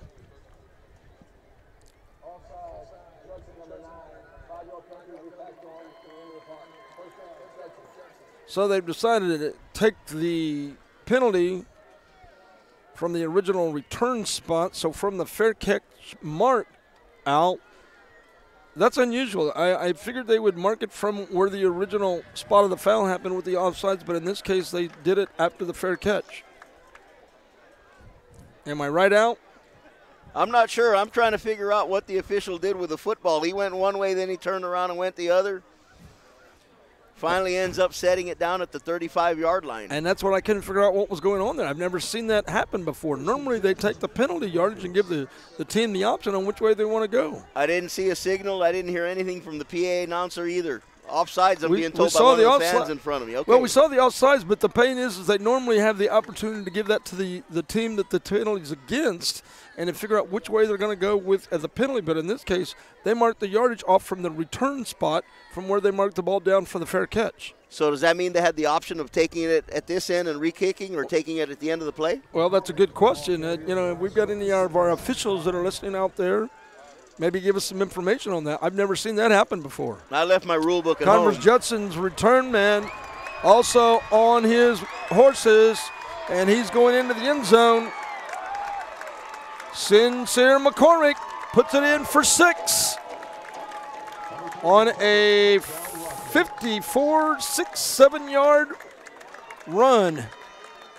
And just like that, the Converse Judson Rockets fans are up and are motioning go, go, go, and they did, as it is now 30-0 with 7:58 left to go in the half. And the Rockets looking to increase their lead with the point after. And it's up and it's good. 31-0 is our score. We'll be back with more. You're listening to and watching Real Sports Live. Football playoff action here from Bobby Morrow Stadium. We'll be back in just a bit.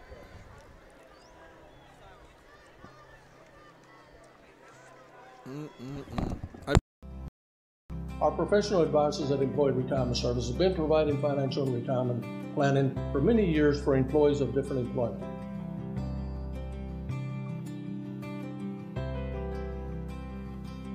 To help fulfill your retirement needs, come experience the difference with us. And let's plan your retirement together. Call us at 956-440-8774 to schedule your appointment today.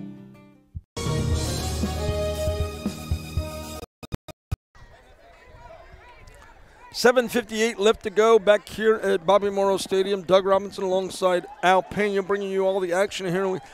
We were both discussing that unusual play. We had an offsides against Converse Judson as the Greyhounds were punting, but then the ball was marked off of the original spot where the gentleman called for the fair catch, and then they moved it back 5 yards from there. Never seen that done before, but that's what we saw tonight. 31-0 our score. Kickoff with the Rockets, and it looks like Torres is going to be coming up with the football, and he loses the football, but he manages to get it back. So Torres on the return ends up losing the ball, but the Greyhounds manage to recover, so it'll be 1st and 10 for the Greyhounds at their own 24-yard line. Al, the Rockets right now are showing why they've been with no losses going on in their season. They're playing strong physical football, and they're using all of their weapons tonight. Talent, speed, they've got it all. Sincere McCormick with that last run, now over 100 yards on the ball game and 2 touchdowns. The defense is just stifling San Benito at every corner. There they gave up 4 or 5 yards. Yeah, Cavazos on the pitch over to Frankie Garcia, and he got maybe 5 yards, maybe 4, maybe a 5. It's going to be 2nd and about 6 or a short 6 or a long 5. Cavazos calling the signals, looking to see as he has a man in motion, another screen pass, but this time he overthrows it, another pick. And this time it's going to the Rockets' number 20, Joel Crawford, who already caused some havoc and problems as that linebacker position, Al, and he has been a problem for the Greyhounds tonight.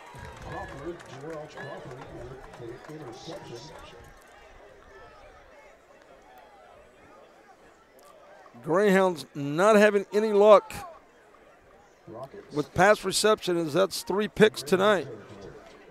Second one for Crawford. The first one he took back to the house with 8:45 in the first quarter.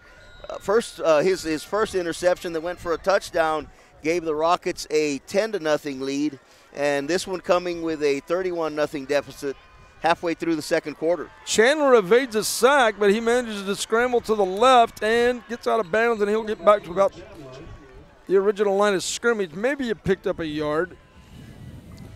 An elusive young man. Yes, he is. They've had trouble keeping him contained. He has a lot of speed, and when he's comfortable to see where he's going in the pocket, he sees what's happening and is able to read the field, Al. And I'm noticing something else, that he's not afraid to move. And even when the play breaks down, he's able to get just enough space where he can get there and throw the ball away and avoid the loss of yardage. And the Rockets this time bring the ball over to Sincere McCormick again, who brings it up for about 6 yards. And McCormick looks like he's starting to get lathered up. Yes, he does. It's like somebody added some oil into the machine, and he's good and lubricated, going to be moving the ball at a quick, speedy pace. And there goes Chandler, and Chandler's going to just walk right into the end zone. Chandler, the quarterback, takes it in for about a 36-yard score. And just like that, Al, the gas is being pushed on by the Rockets. Yeah, Chandler almost effortlessly waltzed in on the left side there. He was literally untouched. I might have been able to score on that play. The problem with our San Benito Greyhounds right now, unfortunately, they're looking tired. They're looking a little tough right now, and I know Coach Gomez is going to have to talk to them when they get into the locker room as they go into halftime, because right now they are in a very, very big hole at 38-0, and we've still got almost 7 minutes left to go into this first half. Yes, sir. They are in what we call a precarious situation, and it's going to take everything that coaching staff has. It was right there for you when it comes to supporting your teams, schools, and organizations. A veteran-owned business dedicated to helping out regardless of the team or season. Let Chewy's design your hats or shirts with state-of-the-art embroidery. Let Chewy's design and print your shirts for the next big game. How about custom engraved top-of-the-line mugs, buttons, banners? Call Chewy's Custom Sports today.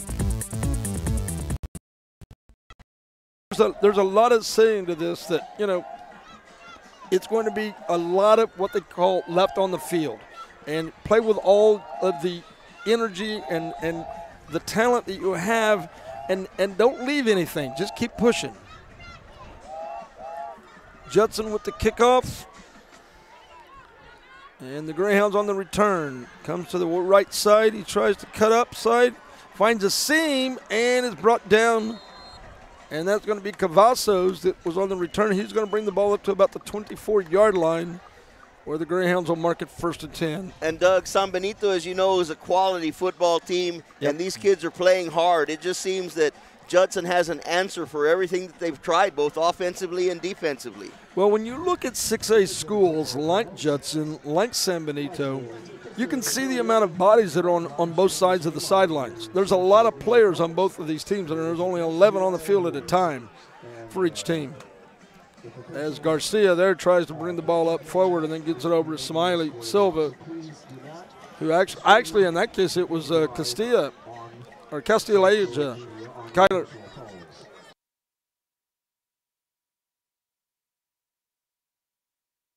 Okay.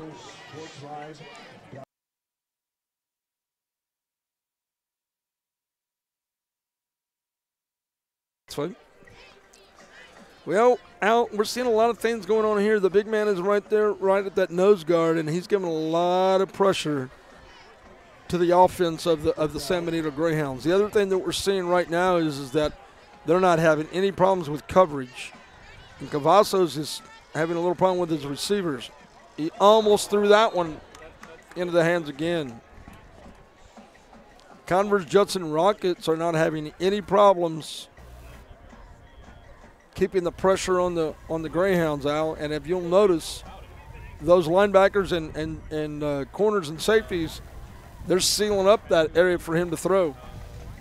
And, you know, we knew about Leal and Williams coming in, that they were going to be big factors on that D-line, but the secondaries played exceptionally well. They've been opportunistic. Three interceptions, like you said. Is it McCormick with the touchdown and the 2 interceptions? Well, you got Joel Crawford has been through there. He's evidently been a thorn in the Greyhound side, and they're going to take a timeout. So with that timeout, we'll take a break as well. You're listening to Real Sports Live. Third round playoff action. We'll be back in just a bit.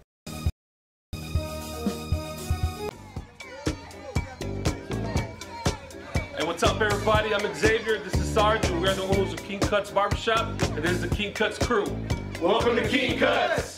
We specialize in all kinds of men's cuts and hair designs. Keep yourself groomed. We'll take care of the rest. King Cuts, where fresh cuts are served daily. A Piece of Cake by Ibarras in Harlingen is a sweet stop for cakes, cookies, and pastries. The best in town for specialty cakes made to order. Sweetbread, cookies, pies, or how about cupcakes? At A Piece of Cake by Ibarras, try a Texas-style cinnamon roll, or how about some tamales? Wedding cakes, graduations, you dream it and they can make it. The best in town is A Piece of Cake by Ibarras in Harlingen.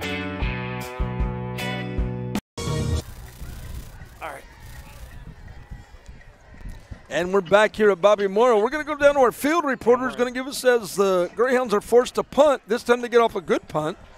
And Judson calls for the fair catch, and we'll talk to our guy, Eric Medrano, down there on the Judson sideline. Eric, what's going on down there? Looks like these Converse Rockets are celebrating already. Eric, you're on. Tonight's game for Gridiron Heroes. Gridiron Heroes is a nonprofit foundation that provides financial and emotional. Hey, Doug and Al. Yeah, this is Eric down here reporting, and the Converse Judson sideline, as you know, Converse Judson defensively has come up with big interception, and the defensive coordinator earlier on the sideline speaking to his team, just encouraging them to keep doing much of the same. Coming up with these big interceptions and bending but not breaking. And for San Benito, it's been trying to get back and get back into this fight and continue to do the little things correctly. Back to you, Doug and Al. Well, you got it. On that play, Chandler looked like he was going to be stopped and manages to throw the ball as he's going down to the receiver. And Al, that was a busted play that they managed to pick up yardage. Yeah, and that's McCormick on the receiving end this time. We've seen him with a couple of big runs. This time he gets a good gain in the passing game. You know, one of the plays like that is showing some very, very good athleticism as that young man was going down and managed to get a pass completion. 37-yard line, and we've got movement. And it looks like we're going to have a procedure call against the Rockets. And we do. So that'll move them back 5. 5:31 left to go in this one. Right now it's all Converse Judson as they've got 38 points on the board. And the Greyhounds with a goose egg. Greyhounds need a big defensive stop here. And see if they can get something going with their offense. Chandler quick on the quick out, incomplete pass. Incomplete pass is the official signs. That'll bring up third down. Third and about 15 for the Judson Rockets. Chandler way off on that pass. San Benito looking for the call of a lateral as they tried to pick it up and advance it. Nothing doing. Simply goes down as an incomplete pass, bringing up the 2nd and 15. Yeah, I said third. It's 2nd down and 15. Chandler off to 21. Darius Dean, who manages to scramble up for about maybe 4 yards, will bring the ball back to the original line of scrimmage. They'll bring up 3rd and 10. 3rd and 10 and a chance for the Greyhounds to get off the field and maybe get something going before they headed down the tunnel for halftime. You know, the San Benito defense is actually, doing what they can, but they've got a lot of weapons of the Judson Converse Rockets that are being able to help them right now move the ball. Now, we're going to know if that's a completion or not. We're seeing it is a completion. It is a first down. So the Rockets, unfortunately for the Greyhounds, managed to convert again the first down. And the Rockets have so much speed on the offensive side of the ball that a lot of those plays that sometimes would be a 5 or 10 yard gain are turning into 60-yard touchdowns. Yep. They just can't catch up. No, they can't. 1st and 10 from the Greyhound 25. And Chandler looked like he was going to be sacked, and this time he will be. So Chandler, for the first time, goes down, and it looks like the Rockets may have lost about 5 yards, maybe. Were the regional track champions last year, so they got a little speed in that program. Chandler finding himself scrambling, and he's going to go down and he's going to lose some more yardage. What a play there by the Greyhounds, as the Judson Rockets are going to lose about 14 on that play as they get a big sack, and that is a big defensive momentum mover for the Greyhounds out. Finally, they get Chandler bottled up. A big loss brings up third down and about 25. Still 3.5 minutes to go, and maybe they can get off the field and let their offense get something going. Chandler in the back. Lone back to his right. Throws, looking to air it out, and does. And he's got a touchdown. The receiver, Anthony Shelton, in a situation right there where the defender had his back to the play out, and you can't do that. Well, and Shelton gave him a little nudge in the back, but not enough to be called an infraction. Yep. I'm surprised the defensive back didn't complain a little bit. I saw a hand in his back. Yeah, I did too, and with 3:09, the Converse Judson Rockets now lead this one 44 with the point after coming up, and it is good, and it is now 45-0. Converse Judson Rockets in control of this one. 3:09 left to go in the first half. We've got more football action for you. Don't go away, as we'll take a commercial break and be back with more of third round UIL football play. Fans, mark the day and make your plans to attend the Party on the Boulevard in Mercedes February 2nd. It's a festival featuring a beer garden, food trucks, 2 music stages, artisans, competitions, pet parade, and more. Family-friendly event. Admission is free. Check out the Facebook and the website at Party on the Boulevard. Saturday, February 2nd, along the Boulevard at the Rio Grande Valley Livestock Showgrounds in Mercedes, Texas. Be there. It won't be a party without you. At Boswell Elliott Ford, our service department is top-notch. We have the expertise to service any brand at a price that will make you smile. BoswellElliotFord.com in San Benito. Here for generations. Just saw a great ad there for Party on the Boulevard, I think it is, coming up in February. Kick return for the Greyhounds. Save the date. Yeah, save that date, exactly. February 2nd at the Livestock Showgrounds. Livestock Showgrounds. Party on the Boulevard, huh, Nathaniel? Tell us about one of our great sponsors. San Benito Greyhounds trying to get something to come to work now as they're going to take over at their own 30-yard line. It'll be 1st and 10 Greyhounds. And Elif Boswell, Doug, for all your needs. They have trailers, they have RVs, just about everything you could want. Hey, go see my friend Robert. Got to see you out there. And the pass is complete. And it is a catch. It is a catch. So that is a first down and a big play there out Pena. As that's about a 32-yard pass play for the Greyhounds. Well, they're going to mark it back, but it's going to be a 28-yard pass play anyway. Greyhounds with the first down. 50 yards to go.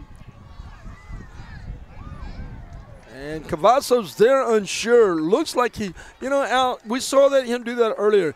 It's like he's ready to make the play, and then he second guesses himself and decides to keep it, and then there he got bottled back up. Well, I would imagine the option is not truly an option with this Judson defense because they're all over the place. Cavazos' barking signal sends his back in motion, and he looks to find him for a reception and incomplete pass. Brings up 3rd and about 11. Pass intended to Kyler Castilleja, number 20. 3rd down. Kyler Castilleja was the intended receiver on that play. I'm not for sure how to pronounce that. It's spelled Castilleja.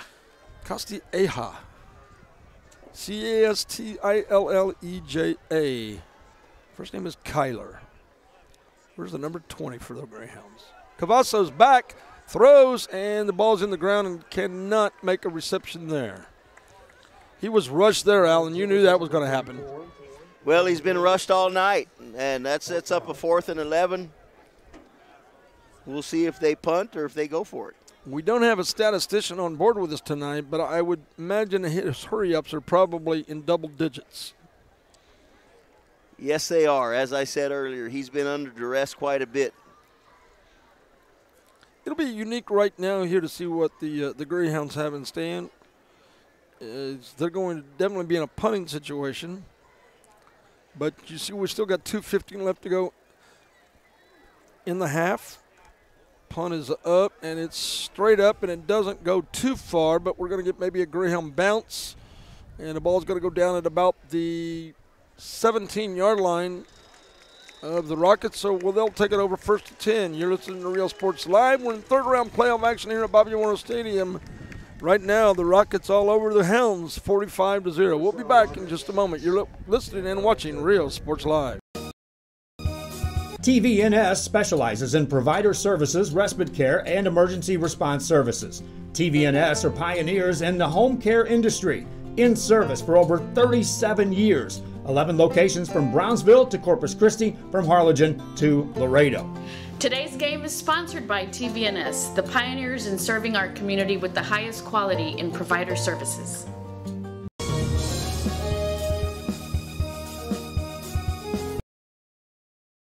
At First Community Bank, we believe in small business. When Jennifer and Jimmy Wilson started Wild August Nursery and Flower Farm, they found Ricky Leal at First Community Bank had the financing to help them grow. Make FCB your bank.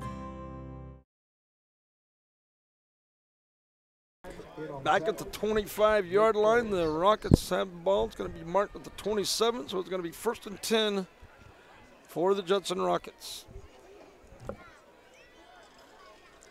45-0 our score here.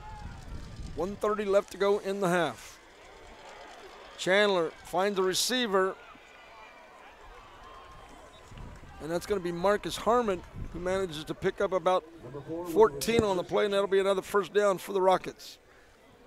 Rockets ball up to about the 39-yard line.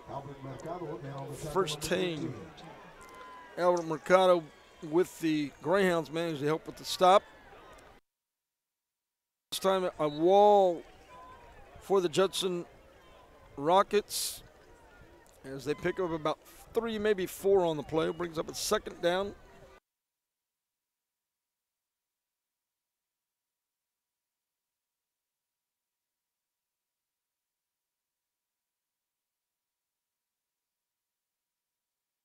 Okay. You know, when we talk about schools and their programs, these programs for these kids start really over the summer. They get themselves into a situation where they got to get in the weight room. They've got to get themselves conditioned. We deal with a lot of South Texas heat down here. And then we look at that, looking at July, and then really starting the practices in August, and we're coming through all the way, and here we are on November the 30th. So these kids have to go through a lot to get to this round, and a lot of people think this is just, you know, like a little cakewalk, but it's really not to get to the third round of the playoffs. This is a tough road to hoe. That's right. It's tough getting here, and it's even tougher advancing past this round. And if you think about the teams that are playing tomorrow, they'll be playing football in December. And there's a lot of programs and a lot of kids that are sitting at home watching this game on the internet that they wish they were playing. They wish they were playing, exactly. And they're not. Yep. Chandler looking, scrambling, and he's going to go down, and that's going to bring up a third down and about 10 as his receivers in this case were all covered up, Al, because he was looking for his buddy Crawford again, and this time he couldn't find him. Kyle Chandler doing a good job as the orchestrator of the offense for the Judson Rockets. Mike Chandler II is his legal name on our roster. Weighs in at 180 pounds for the Judson Rockets. We don't have the weights of our San Benito Greyhounds. We're at a timeout right now, so 28 seconds left to go in the half. And we'll see what happens here with a 3rd and 10. And during halftime, we will have a short halftime show, probably about 6-7 minutes, just enough to be able to check in with our sideline reporter and also talk about this first half and look at some of those highlights. And Chandler is going to be sacked on a busted play by the San Benito Greyhound. Looks like it's number 27, Carson Ayala. Ayala giving the San Benito fans something to cheer about going into halftime, and hopefully give them something to cheer about when they come back out for the third quarter, because they're going to be facing a 45-point deficit. And we are at halftime. So with that being said, we'll go to the break. Your Real Sports Live coverage of the third round football playoff action in Class 6A football will return in just a bit. Right now, our score: the Judson Rockets 45. The San Benito Greyhounds are at 0. We'll be back with more and a little bit of a halftime show for you in just a bit. You're listening to Real Sports Live and watching Real Sports Live, the home of all of the coverage of Valley Sports, right here for you, designed for you. Real Sports Live, your choice for sports in the Rio Grande Valley. We'll be back with more after this. Ladies, does your man need to lose weight, gain muscle mass, or increase his stamina and endurance? Has he been procrastinating about going to the doctor? Is he having health issues like obesity, diabetes, high blood pressure, high cholesterol, or poor blood circulation? Alpha Men's Primary Care is the answer. Call today and learn how they can help your man increase his stamina and endurance. Start living a healthier lifestyle and feeling younger. Call Alpha Men's Primary Care today. A family practice for men, by men. Before you have time to worry, we'll get you taken care of fast and easy.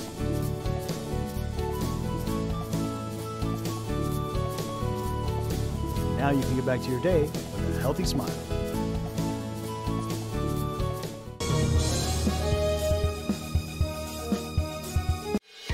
At Boswell LF Ford, we believe in straight talk, fair prices, and providing premium service before and after the sale, and we'll always work to earn your trust in business.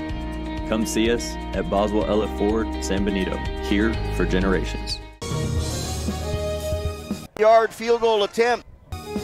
McAllen Nuts and Bolts, RGV owned since 1981, at the same location for over 35 years. By the old railroad tracks on Old 83 on 23rd Street. Your leading local industrial supplier with the largest inventory of all fasteners, nuts, bolts, screws, washers, GR8 stainless for municipalities, county, contractors, steel erectors, and do-it-yourselfers. Offering the best quality with the top-of-the-line name brand products. Over-the-counter attention where everyone gets taken care of, one person at a time. Valley-wide delivery, supporter of RGV high schools and athletes. McAllen Nuts and Bolts.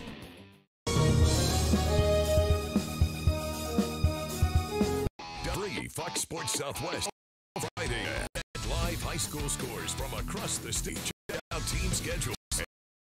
Your school spirit live online. Download the best high school football app in Texas. Search Football Friday. High school football isn't over till you watch High School Scoreboard live. Final scores, the big plays from gridiron games across the state. Be a part of the most watched high school football show in Texas. Friday on Fox Sports Southwest.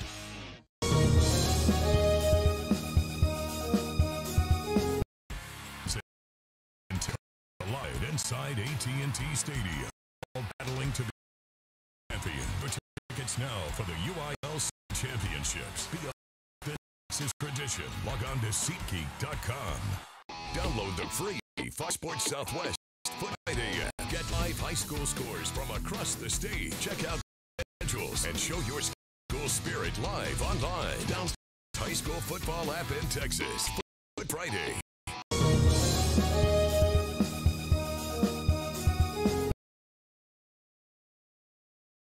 At First Community Bank, we believe in small business. Quito and Letty Signs, owners of the Farm and Ranch Store in San Isidro, find banking with Florida Fagan and First Community Bank in McAllen a perfect fit. Make FCB your bank.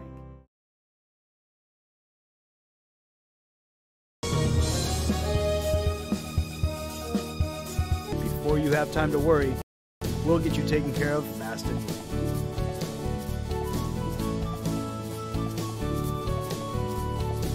Now you can get back to your day with a healthy smile.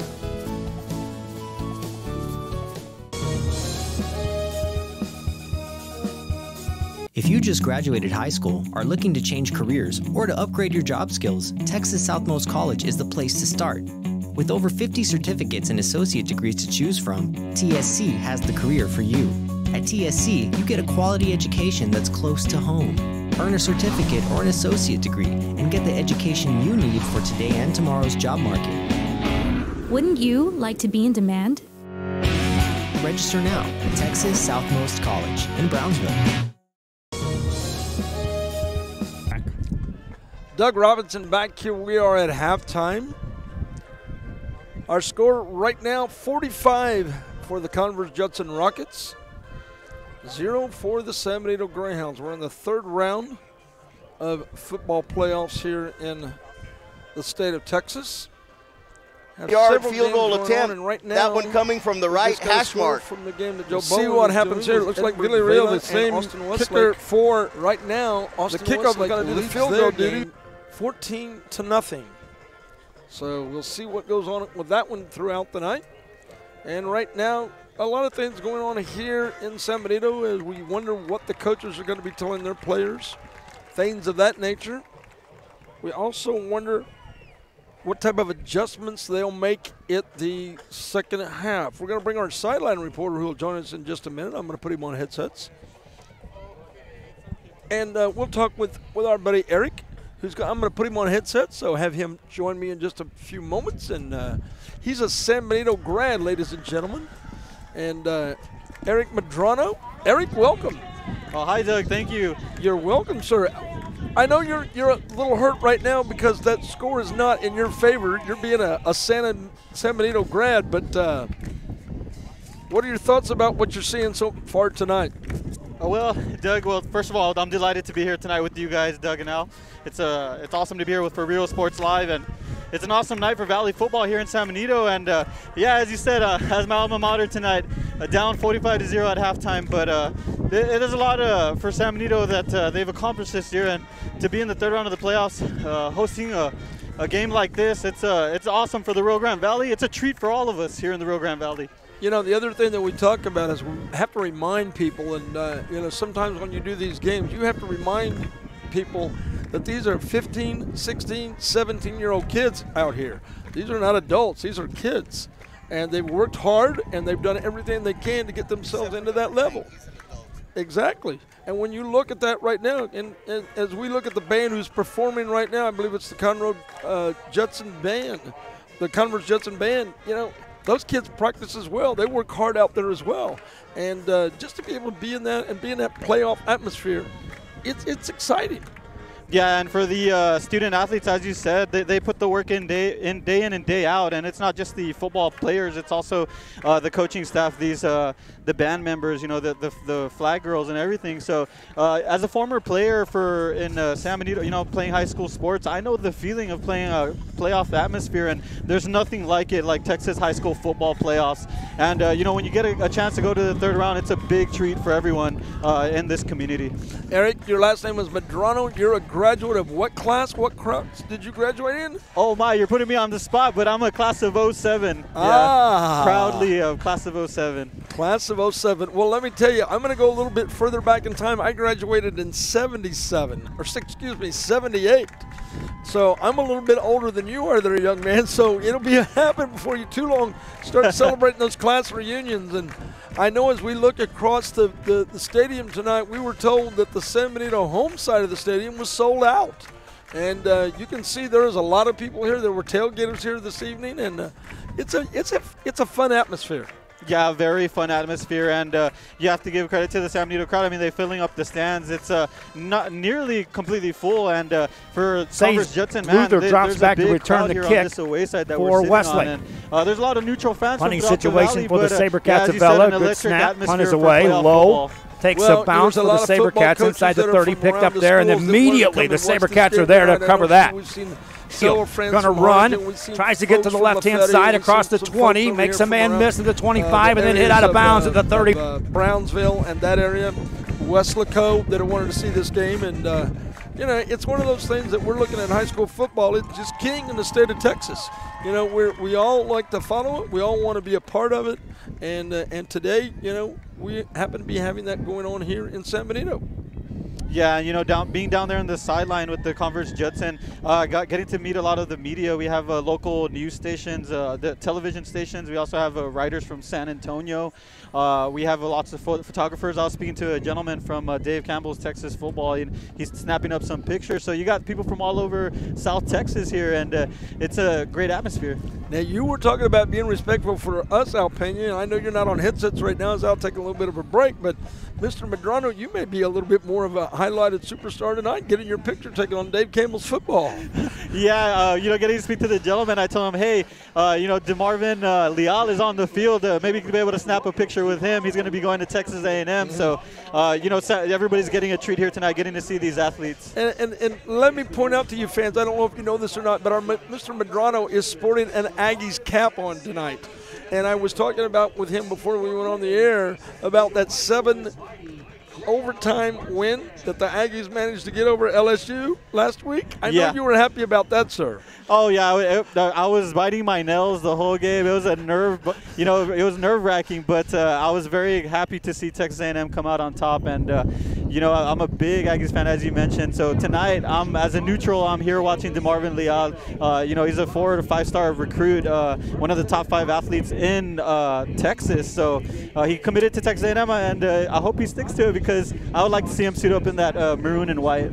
Well, we're going to step away from the headsets just a little while. We're going to take a commercial break. You're listening to Converse Judson versus San Benito in high school 6A playoff action. We'll be back after this commercial break. You're listening to Rio Sports Live and watching Rio Sports Live right here in a beautiful city of San Benito at Bobby Morrow Stadium. We'll be back. Waits, takes a snap, turns. Going to keep it on a read. Up the middle, Anderson has some room. Makes a man miss. 25-yard line. Got a block at the 20. Down the sideline. 15, 10-5. Touchdown, Taylor Anderson. Second down coming up for the Chaparrals.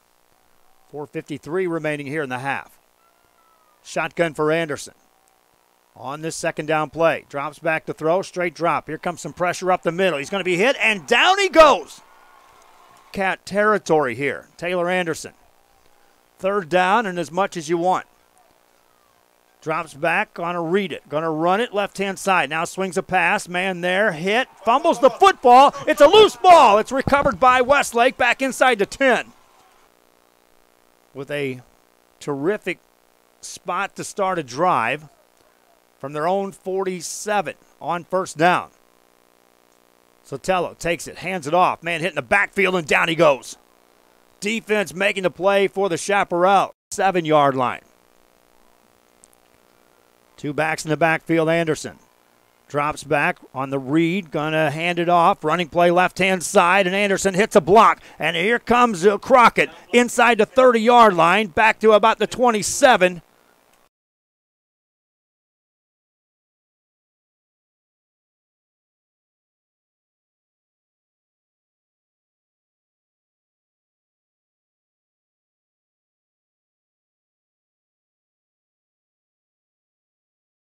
Well, ladies and gentlemen, back here at Bobby Morrow Stadium, I'm going to give a few shout-outs to some friends of mine that are listening. Got my buddy Joe Aguilar is listening to watching Real Sports Live, and also want to say hello to Mr. Javi Guillen out there, one of my colleagues at Santa Rosa, and a few other folks I want to say hello to, Mr. Steve Mendoza. You had someone ask you, does San Benito have any D1 recruits? Not that we're aware of right now. The young man Cavazos has been looked at, I understand, but I don't know that he's got any type of commitment yet.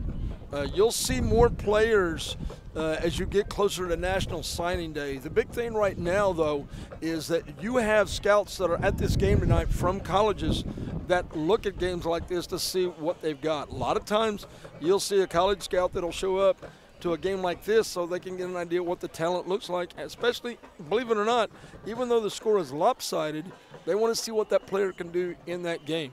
So they're going to be looking at what kind of talent he's got, what he looks like under pressure, and how he presents himself.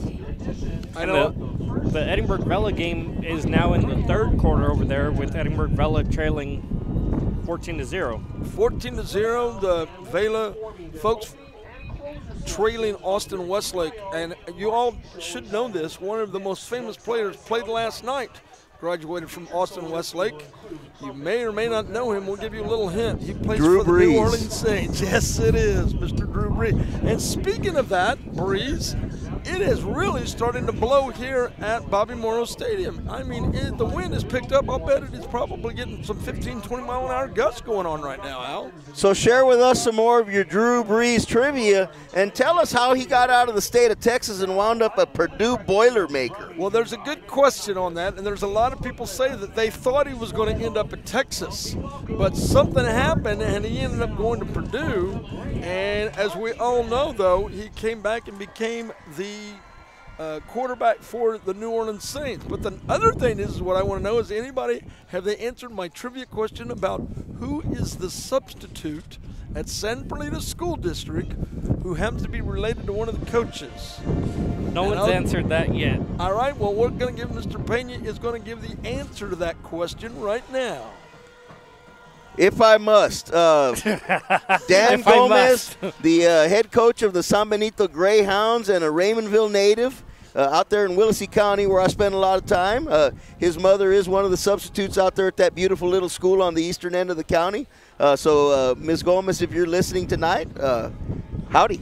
A little shout-out to Ms. Gomez tonight, and kudos to you for being at San Bernardino, a great basketball school, as we were talking about earlier. We've actually been showing some of their basketball games on Real Sports Live. We did their basketball tournament, boys and girls tournament, and it's always great to work with any schools here in the RGV.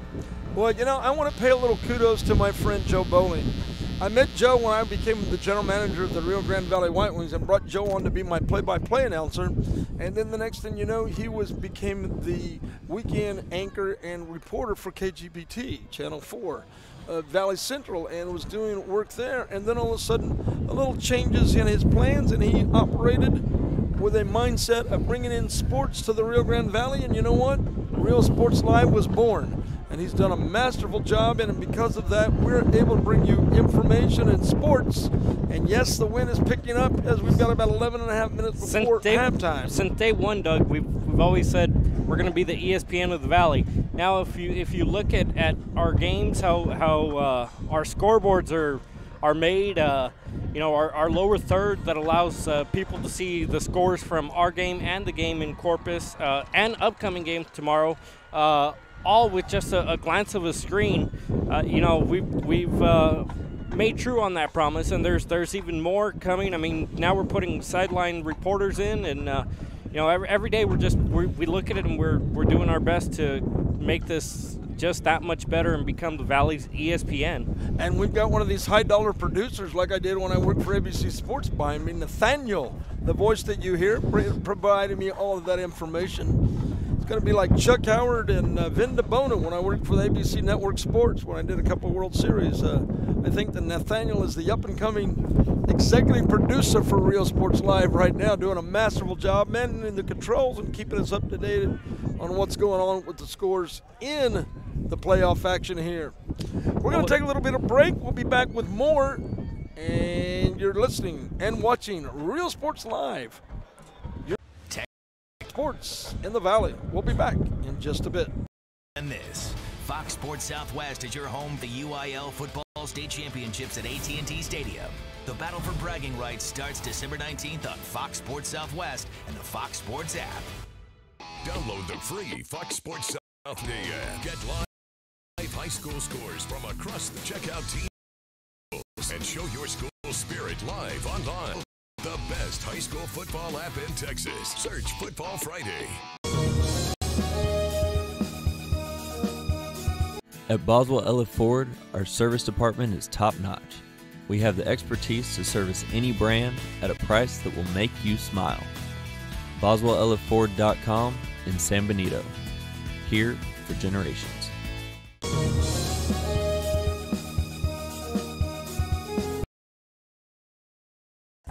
At First Community Community Bank, we believe in small business. When Phil and Mary Alice Oxford decided to build a new Palm Valley Gymnastics and Dance, Ricky Leal at First Community Bank provided easy and affordable financing.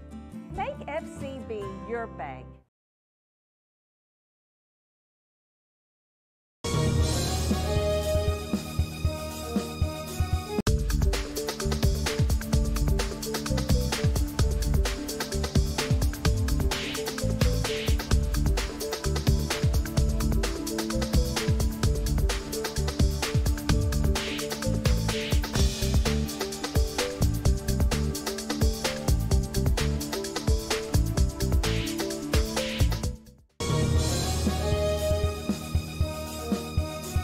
Ladies, does your man need to lose weight, gain muscle mass, or increase his stamina and endurance? Has he been procrastinating about going to the doctor? Is he having health issues like obesity, diabetes, high blood pressure, high cholesterol, or poor blood circulation? Alpha Men's Primary Care is the answer. Call today and learn how they can help your man increase his stamina and endurance. Start living a healthier lifestyle and feeling younger. Call Alpha Men's Primary Care today.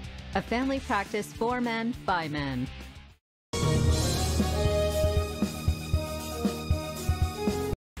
The best football Texas collide inside AT&T Stadium, all battling to be crowned champions. Get your tickets now for the UIL State Championships. Be a part of this Texas tradition. Log on to SeatGeek.com. Friday high school football isn't over till you watch High School Scoreboard live. Final scores, the big plays from gridiron games across the state. Be a part of the most watched high school football show in Texas. Saturday on Fox Sports Southwest.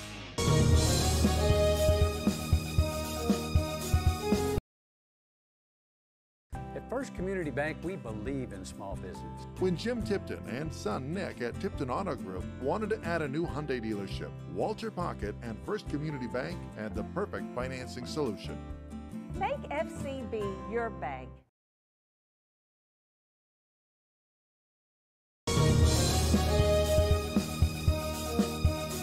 Fans, we want to take this time to thank Alamo Ironworks for helping sponsor this broadcast. Alamo Ironworks for all your industrial steel needs, industrial supplies, steel products, and fabrications.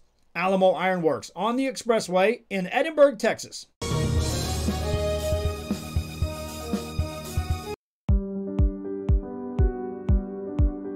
I opened Alex Restaurant with the intention to give people in Brownsville and those who visit us a very unique experience in the area of retail. We saw the need to give people a personal experience that only a boutique could provide. Here in Alexandria, what we work for is searching for different pieces, textures we bring from India, from Mexico, trying to make this a different experience. The people to find treasures here in their own valley. It's a pleasure to welcome everybody and making them a part of our family. We invite you to discover Brownsville. You can't miss it.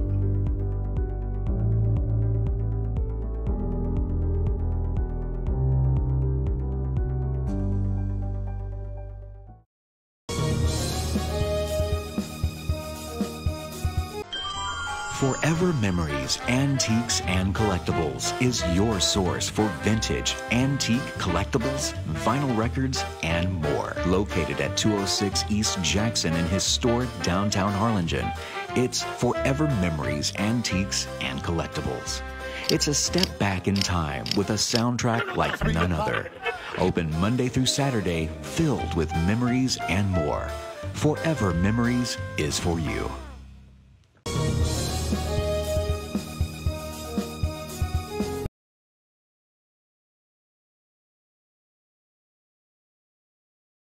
At First Community Bank, we believe in small business.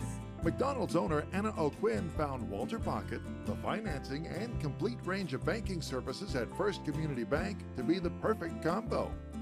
Make FCB your bank. Welcome back to Bobby Morrow Stadium. Right now we are at halftime as both teams are starting to make their way back onto the field. We have about 4.5 minutes left to go into the half. And the Converse Judson Rockets all over the San Benito Greyhounds in this one. They lead it 45-0. Rockets doing their warm-ups as they're on the field. Greyhounds still in the locker room. They haven't made it back out just yet. But Al Pena, we have got a situation where the Converse Judson Rockets are in total control. What does San Benito need to do to see if they can get back into this ball game?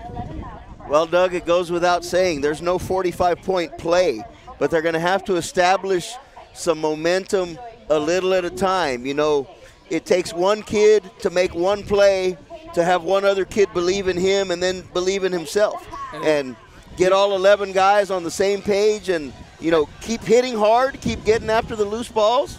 And do you hope it snowballs when you're in the locker room? You just hope it snowballs and then everybody just kind of, for lack of a better term, buys into it?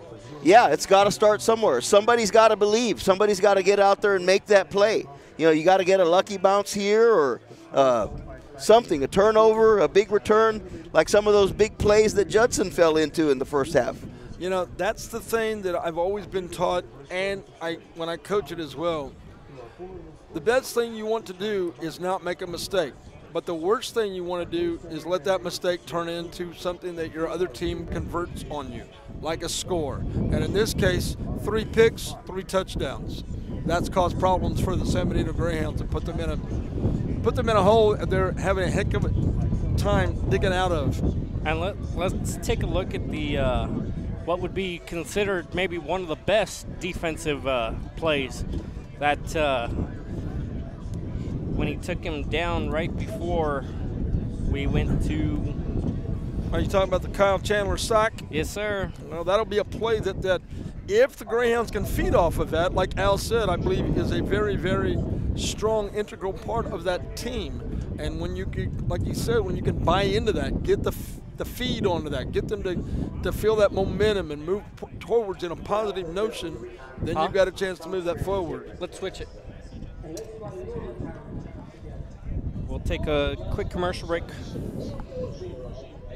You're listening and watching Real Sports Live. We'll be back after this words.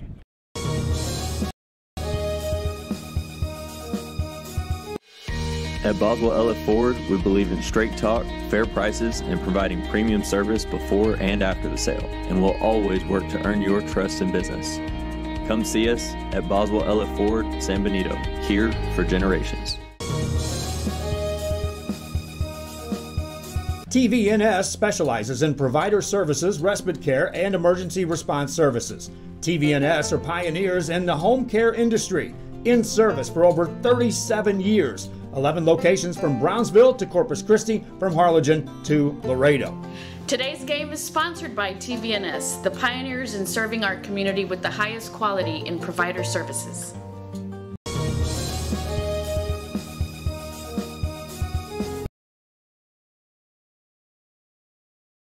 At First Community Bank, we believe in small business. When Dr. Armando Salazar decided to build new dental offices in Port Isabel, John Reed at First Community Bank had the perfect financing options.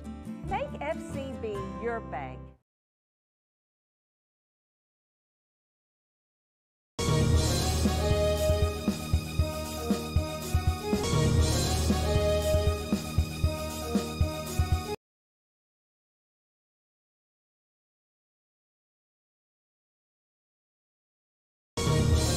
Greyhound coming out of the starting gate. And the Hounds have made it to the field, as well as the Judson Rockets, as we're getting ready to start the second half. It'll be interesting to find out, Al Pena, whether or not this game goes into a running game for them to burn clock, or if they'll keep airing the ball out. Around the 5-minute mark, and then 2 in the fourth. One will be at it will be very interesting to find out what's going on with that. So as we see that out, I wonder what type of offense we'll see from the Greyhounds, as well as the Rockets. You know, the other thing to consider with Judson, when they get to a point where they figure this one's in the bag, you got to start worrying about not getting kids dinged up for the next round. And you may see some of them subs getting a lot more playing time and some of the marquee players spending more time over here with the training staff. I would imagine that would be exactly right, because there's always that saying, you do not want to lose somebody to an injury, because sometimes It happens, folks. We just have to tell you that. It happens. A frustration injury takes place. Guy takes a late hit, something like that, and the next thing you know, you got a player that's ended up being hurt. And we were hearing from our sideline reporter and a few other voices around here that the JV, they brought a lot of their JV players to fill in for that opportunity. Yeah, and that's not unusual. You're looking at a game where you've got sometimes the opportunity to get some of your younger players some opportunity, some playing time. As the Converse Judson Rockets are set back to receive as we get ready to start the second half. And the kick is up, and it's a short kick. And the Rockets on the return from the 30 to the 35 to the 40, and he's going to be pushed out at about the 45-yard line, where the Rockets will take over 1st and 10. And while in Corpus, the Westlake individuals were just able to score another touchdown with a pass play into the end zone.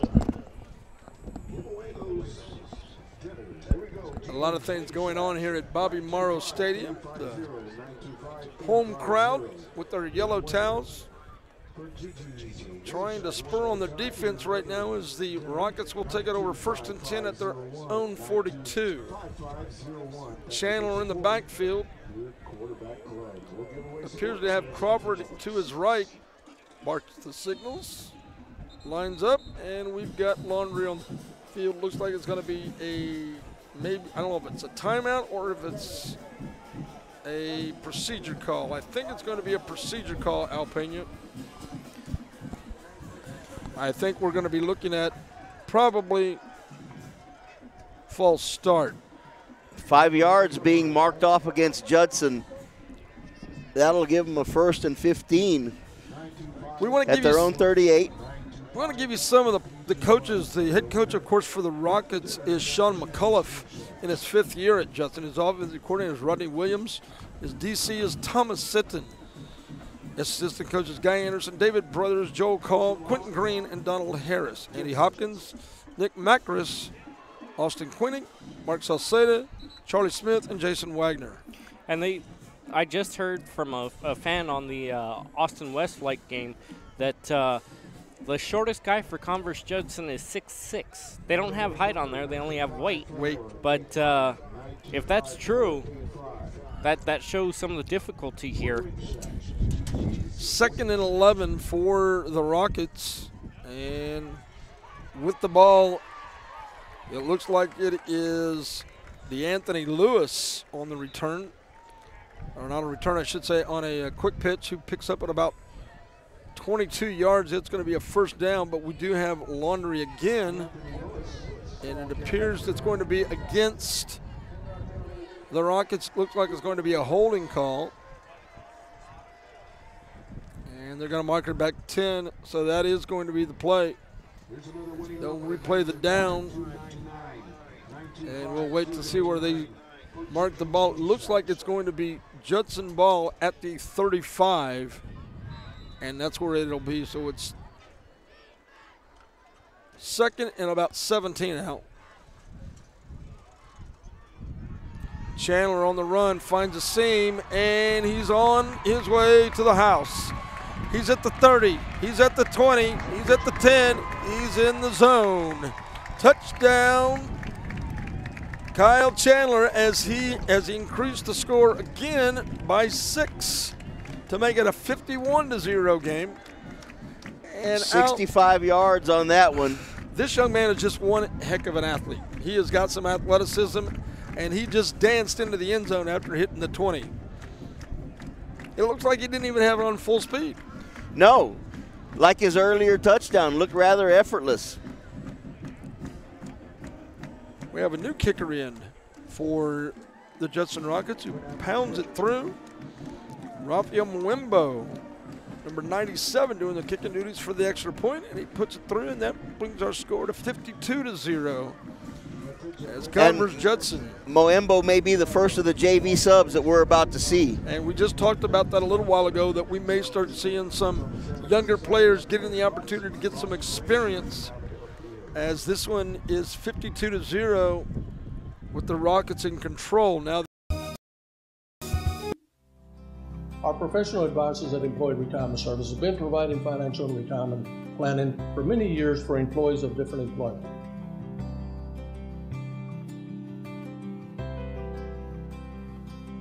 To help fulfill your retirement needs, come experience the difference with us. And let's plan your retirement together. Call us at 956-440-8774 to schedule your appointment today. Good, and now being down 7 scores, not very likely that the running game is going to get it done for the Greyhounds. We hope you enjoyed the weather bracket to give you an idea of what the weather is like here at San Benito. 69 degrees with the winds blowing and the kick is up. And the Greyhounds on the return. He's going to pick up about 15 yards on the return, so it looks like it's going to be San Benito ball at the 30-yard line. 1st and 10 Greyhounds. We'll be back after this. You're watching and listening to Real Sports Live, your home for all of Rio Grande Valley sports. We'll be back in just a bit. Right there for you when it comes to supporting your teams, schools, and organizations. A veteran-owned business dedicated to helping out regardless of the team or season. Let Chewy's design your hats or shirts with state-of-the-art embroidery. Let Chewy's design and print your shirts for the next big game.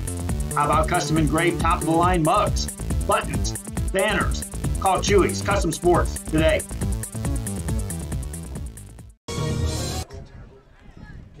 Back with you here at Bobby Morrow Stadium. Greyhounds on their first run lose about 2 yards on the play. It's going to be 2nd and about 12 as the Greyhounds trying to get something from their own 28. Cavasso's calling signals, has a man in motion, and now he has a man with the run, and he's going to be stopped quickly and thrown back for a loss. So the ball carrier looks like is Silva, Smiley Silva. Or no, that, you know what? I think it was Smiley Silva, wasn't it? Grab that one out. Number 8. So that is, yeah, that's Smiley Silva, like I thought. Leal and Williams are still in for Judson. Wonder how much more action they'll see here in the second half. That's a good question. And he airs it out. He's got a receiver, and it's going to be picked again. Converse Judson on the pick to 13. He's to the 20, to the 10, and he's going to be wrestled down at about the 8-yard line. So a 20, 34, 5, 38-yard pick return out spells disaster again for the Greyhounds. Kenyon Morgan, and once again a pass that is deflected, tipped, and falls in the hands of a Rocket defender. Don't know if Morgan's seen a lot of action in this game. I don't recall calling his name, but he was intent on taking that one back all the way. He just came up a few yards short. So out comes the Rockets offense again, led by Chandler. 9:22 left to go in the third quarter. Chandler this time is under center. So with a 2-back set, left right receivers, a quick pitch out to number 30 for the Rockets.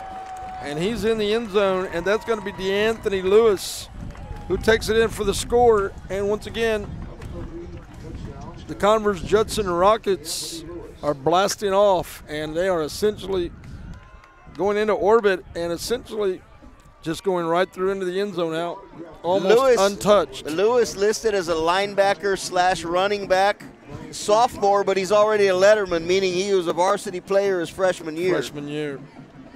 And what's his weight there on the paperwork?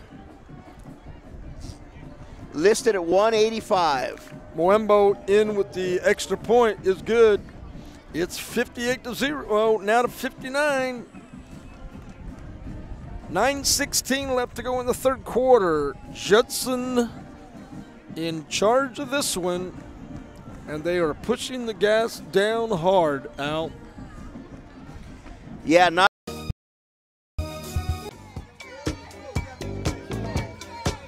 What's up, everybody? I'm Xavier. This is Sarge, and we're the owners of King Cuts Barbershop, and this is the King Cuts crew. Welcome to King Cuts. We specialize in all kinds of men's cuts and hair designs.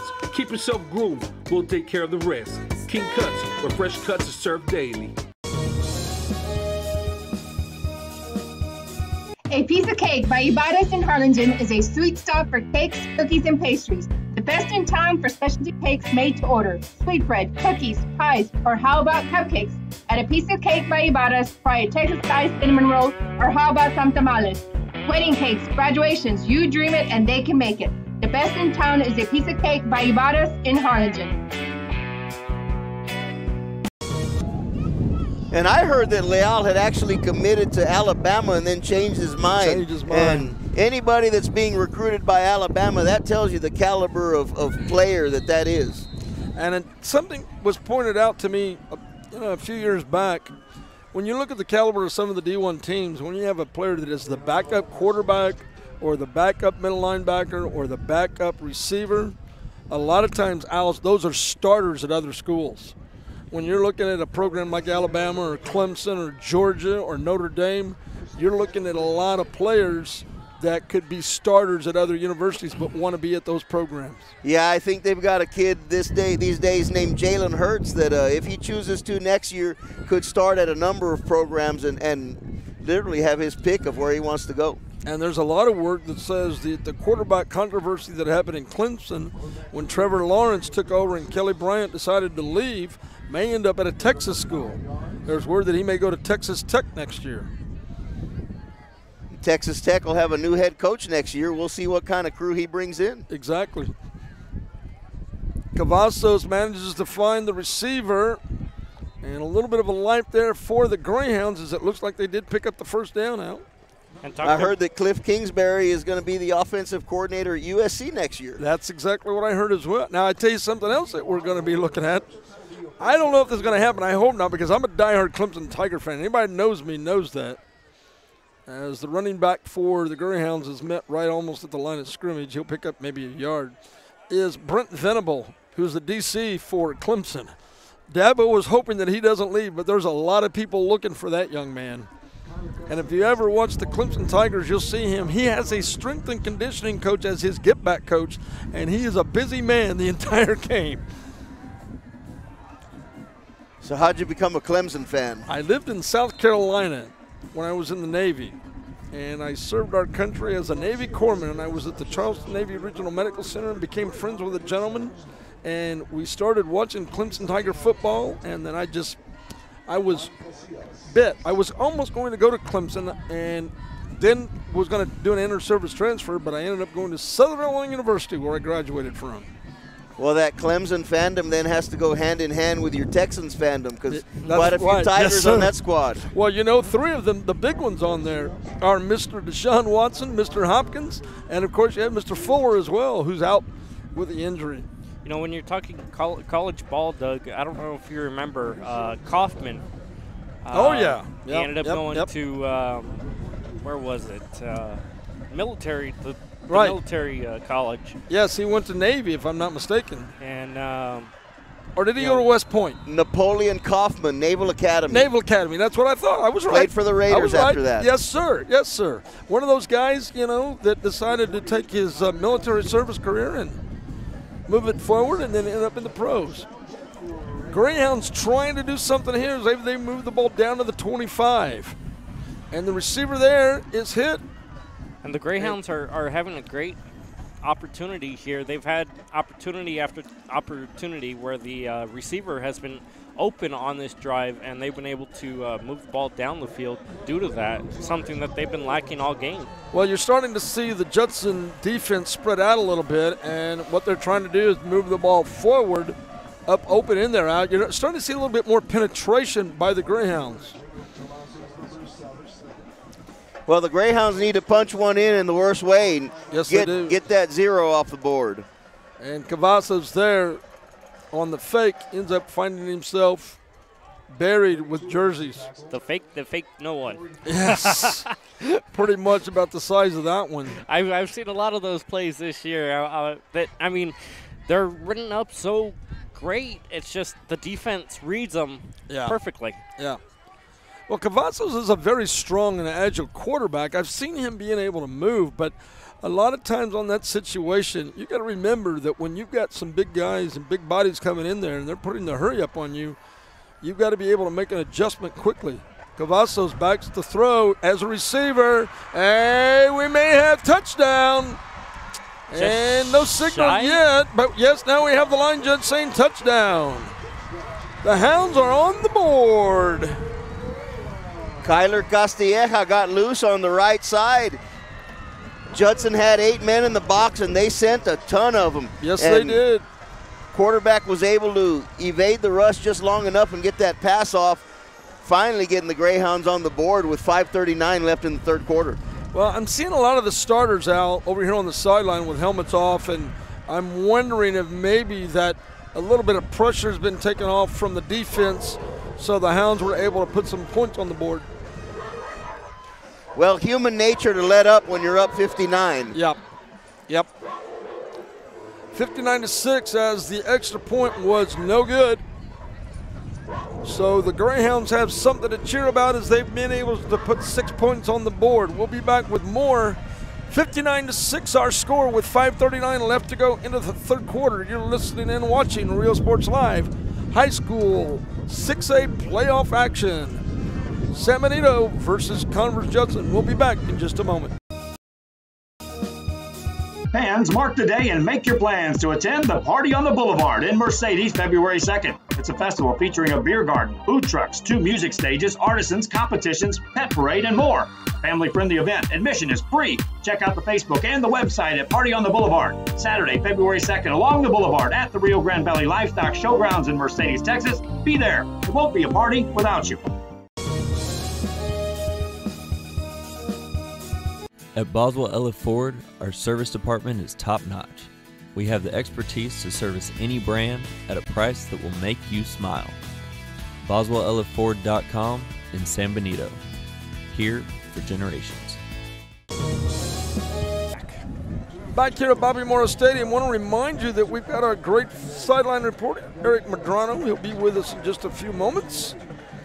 Greyhounds probably going to deal with the wind issue as the ball has blown off the tee. So in high school football, when there is wind, they are allowed to have a holder hold the ball for kickoff, and that's exactly what they're going to do. So the Greyhounds put 6 on the board, and it's 59-6, so no shutout tonight.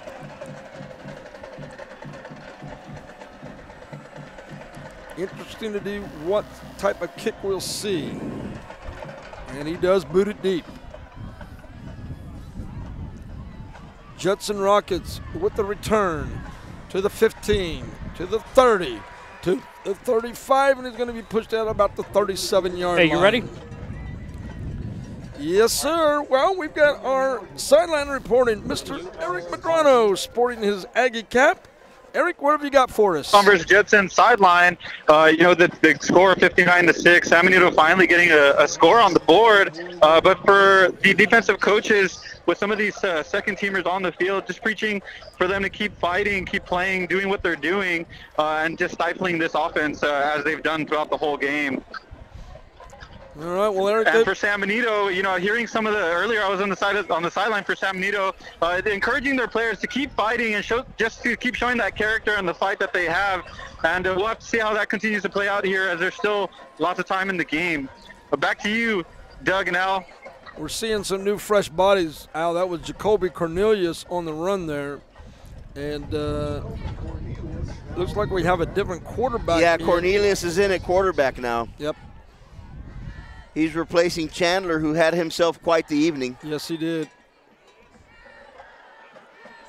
And, we have another one off to the races from the 50 to the 30 to the 20 to the 10. Touchdown, Judson Rockets. That's a sophomore Lewis again, his second touchdown of the half. Yep, D'Anthony Lewis. He came in and scampered one in, and now he's got another score to add on. And our score now 65-6. With the point after coming up. 4:51 left to go in the ball game, into the third quarter. And the Rockets are not showing any signs letting up. And Al, this is an example of how deep this team is.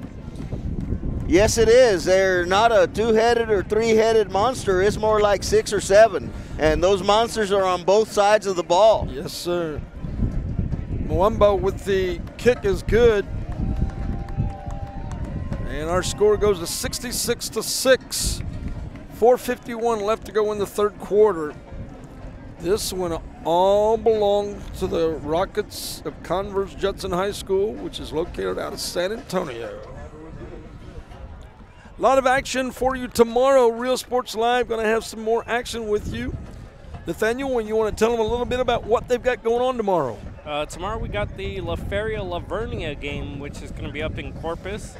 And that should be a great matchup between two small schools that are very strong, which is something that, we're always excited to be able to bring to the Valley.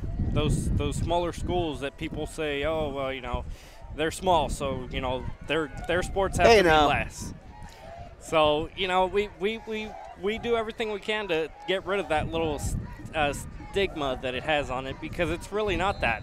San Perlita, their basketball team, they blow you away. Yep, exactly. Same with Santa Rosa.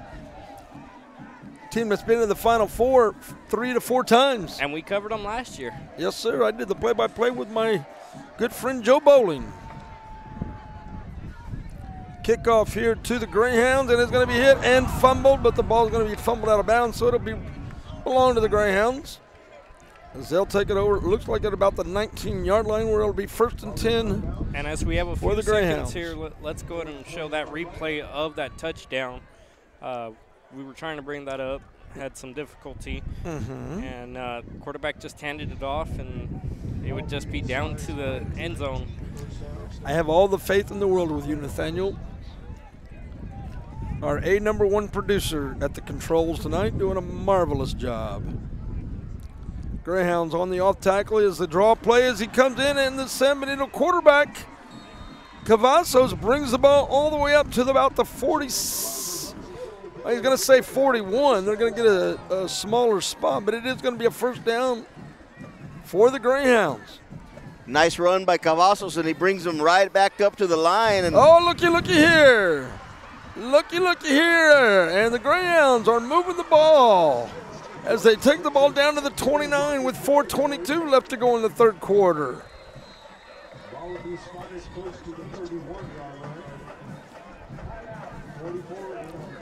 And we have a timeout with Converse Judson.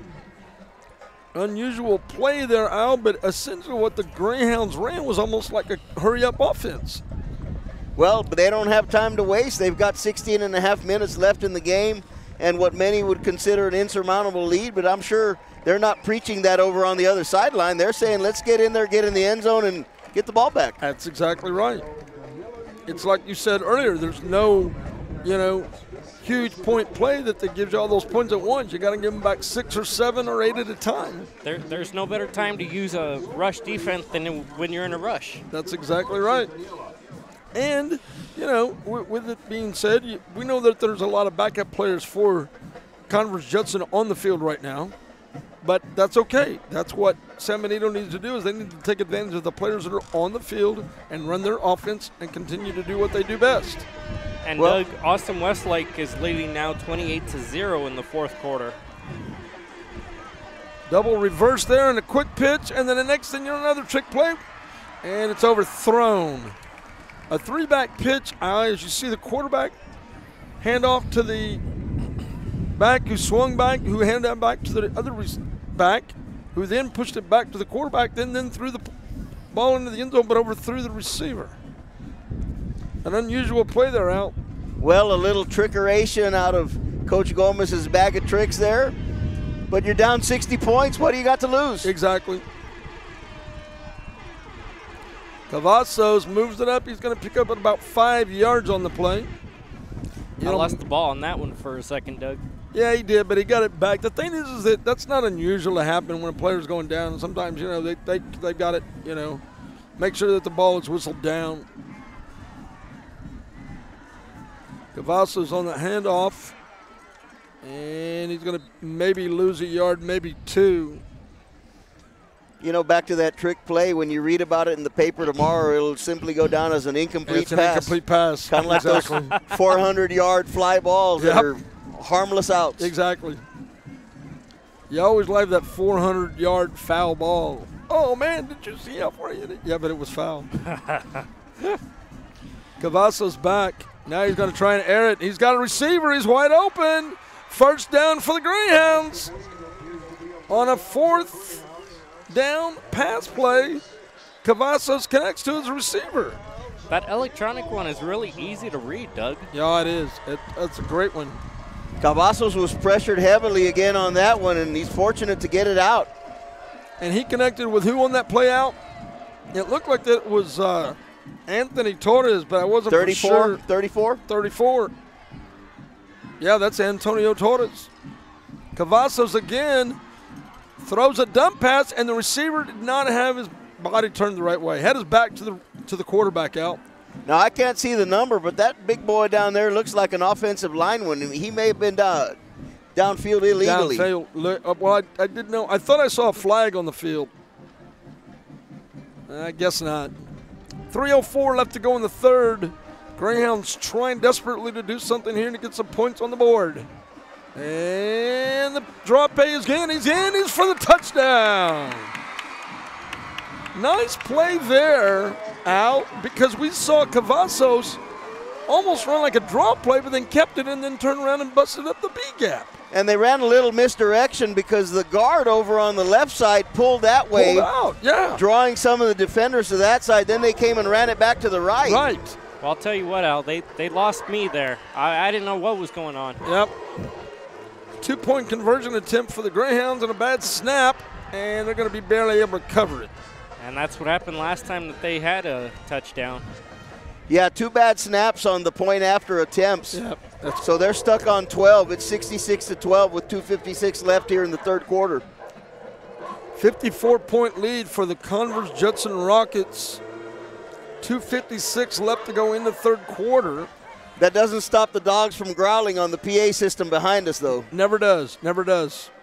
That is one thing that you'll notice when you get here to the San Benito Stadium. And they even have the speakers at the restrooms and at the concession stands, Al, so you can hear that sound no matter where you're at. Well, we do I guess that's what you want to hear when you're standing at the urinal, huh? Hear the dogs barking. Yeah. Who let the dogs out? We do want to thank San Benito ISD for their help in this broadcast. They set us up with their internet.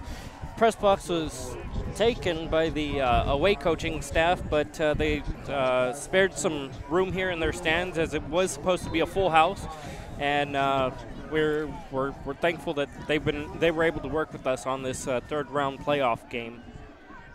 Our hats and kudos off to the coaching staff. We haven't had a chance to talk about them.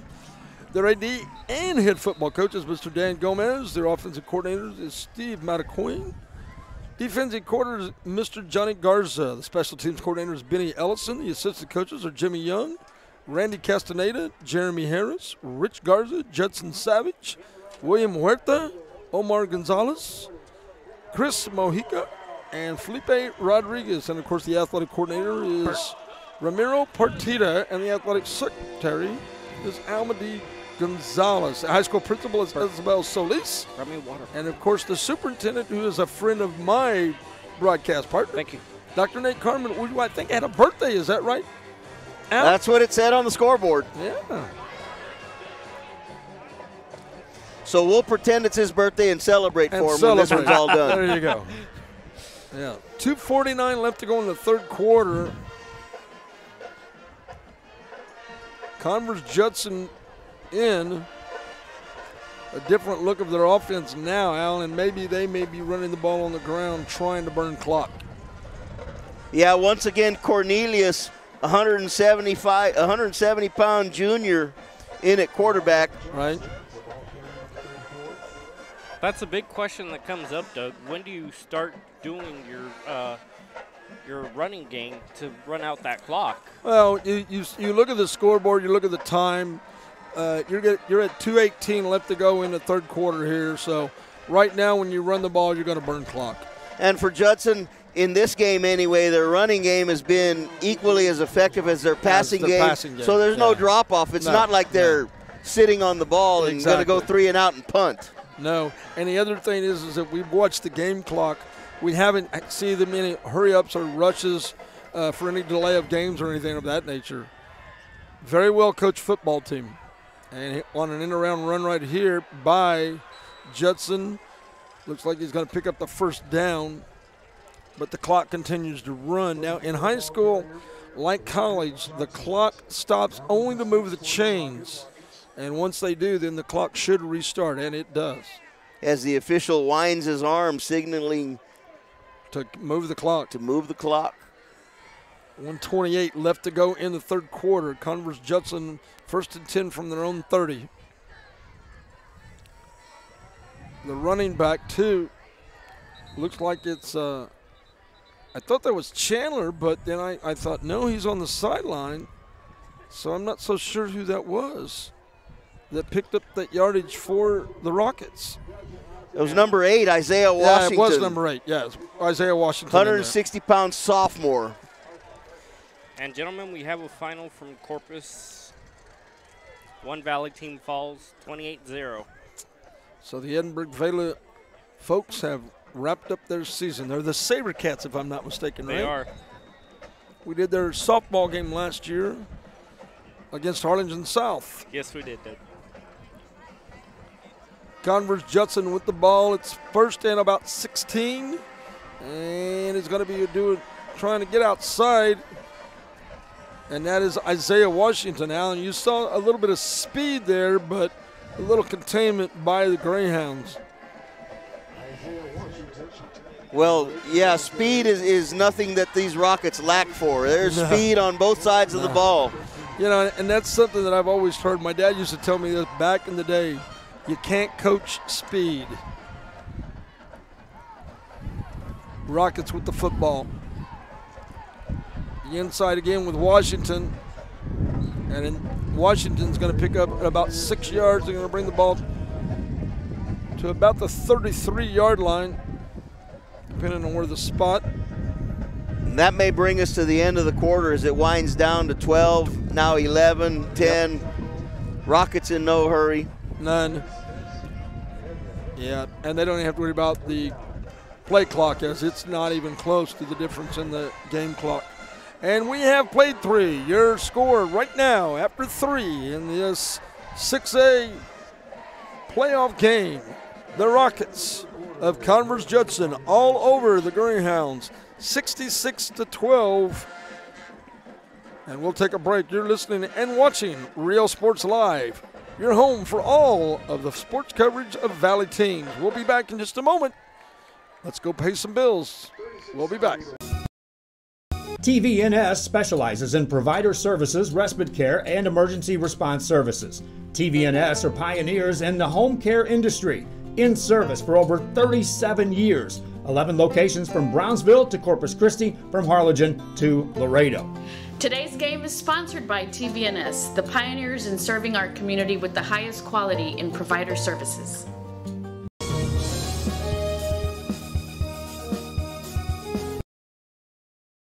At First Community Bank, we believe in small business.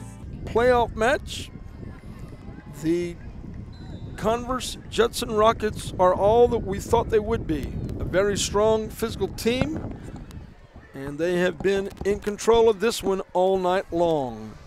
And as the late Denny Green once said, they are who we thought they were. Cornelius, again on the end around, picks up at about 3 yards, maybe 4. I would imagine this fourth quarter we'll see a steady dose of Cornelius to Washington. Yep. Washington appears to be the bell cow for the late third and fourth quarter for Judson. And it looks like Sincere McCormick is going to end up with the punting duty, as it's 4th and about 7. So it looks like Judson is going to have to punt. And they are. Punt is up. And this time it's going to get behind the Greyhound, who manages to get it in and around, and he's going to bring the ball up to about the 28-yard line, where the Greyhounds will start at their own 28, 1st and 10. Well, a man of many talents. McCormick punts it now, and one of the better punts we've seen tonight. Want to say hi and a big shout out to some of the folks over at the schools here at San Benito, Juan Esparza, an alumni, and of course our main guy on the sidelines, Eric Medrano, both graduates of San Benito. First and 10 for the Greyhounds. Cavazos is swarmed, and he's going to lose one, maybe two, or maybe get back to the line of scrimmage. Looks like he's going to get back to the line of scrimmage, Al.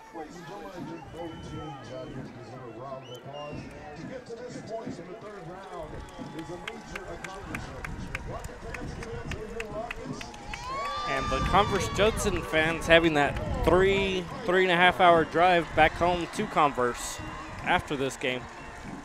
Wishing them the best of luck and safe travels. Cavazos trying to make something happen, and he's going to lose another yard, maybe two. And that's going to bring up a third and about 14, maybe 15.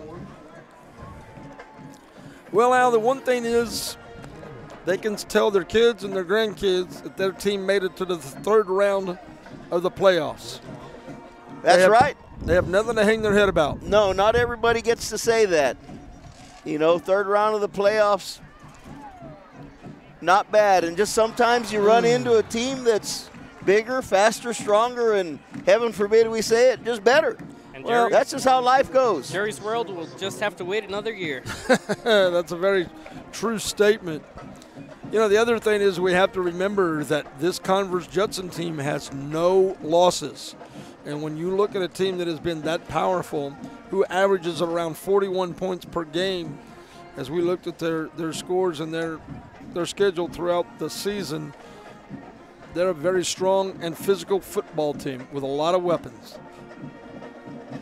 And Judson is a historical program in Texas high school football. Numerous state championships. Just a couple of weeks ago, they won their 100th playoff game in school history. School history, yeah, I saw that. And kids gravitate to that school, as you found out in pregame. They got a couple of kids that are major contributors to this program that were playing elsewhere last year. That's right. And the unique thing, we got a little bit of side trivia information for you about the schools up there. They center everything around air and flight. There is the Rockets. There is the Patriots. There is the, what was the other team they told us? Thunderbirds, The Thunderbirds, yes, sir. That's what it was. And that's because of their proximity to Randolph Air Force Base in San Antonio and Fort Sam. Also on Randolph Air Force Base, you have the Rohawks. Yep. Everything to deal with flight. So as we look at, the end of the game here, we started off football this year with really what would be considered, a rough start. Edinburgh Villa had those 3 players who wanted to transfer in. Out of those, only 1 transferred. And still looking at Edinburgh Villa, they went 3 deep. San Benito's been a strong powerhouse for the past few years, and we expect them to continue their tradition on for another few years to come. Well, we always look for changes, in the offseason to figure out coaching changes, player changes. Were you heavy in your seniors? Were you heavy in your underclassmen? And did you mature as a team throughout the year? Did you learn anything from that season? 8:52 left to go in the ball game. You can see the fans are already heading home. Well, there's a lot of loyal faithful there for San Benito. Well, for Converse Judson. Yeah, it's understandable. As you said, they have about a 3-hour drive ahead of them. And that fog, there is a lot of fog when you're driving on the highway up there. When we came back from Beeville last week, that we could barely see at certain points. I think we're getting ready to talk to Mr. Eric Medrano, who's down on the sidelines for us. I'm looking for that Aggies cap. I see him right there.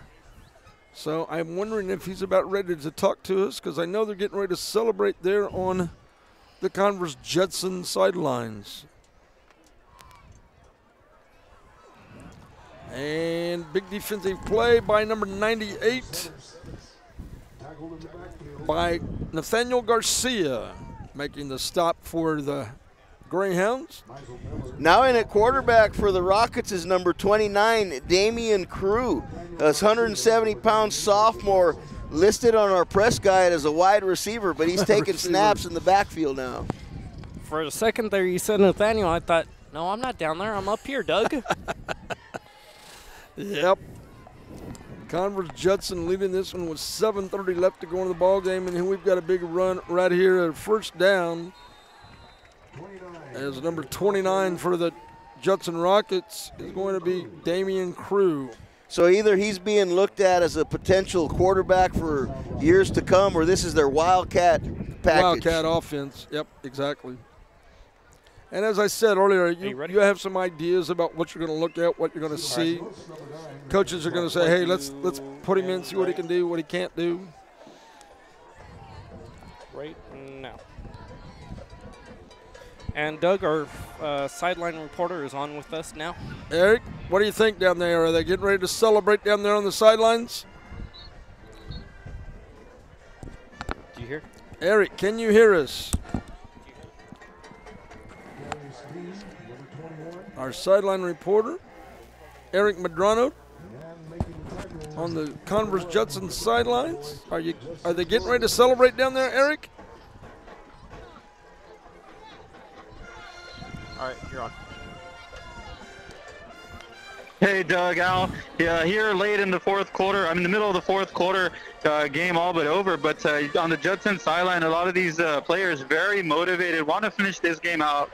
Here the coaches talking to a lot of these players, just letting them know, let's finish the job. Let's get prepared for next week. And for San Benito, I was there on the sideline earlier. They, just preaching to their defense and their players just to continue fighting on and just show the pride and keep fighting defensively. And they've come up with a couple of stops. And so right now we'll have to see how this game plays out. There's still 5 minutes and 55 seconds left in the fourth quarter. Back to you guys.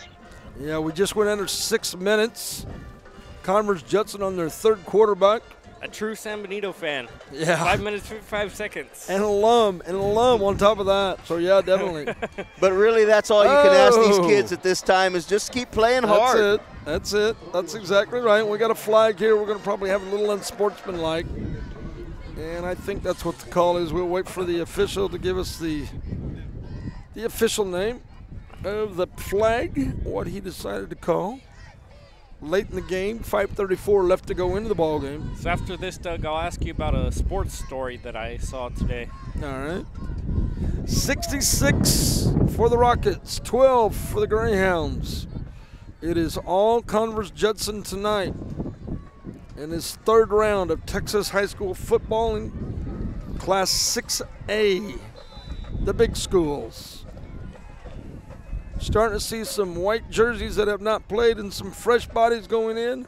Probably a lot of seniors going in, Alpena. I know when you do this in basketball, have a couple of minutes left to go in the game, and it's, if it's lopsided or even you want to get those players some playing time so they can say that they were in part of a playoff game.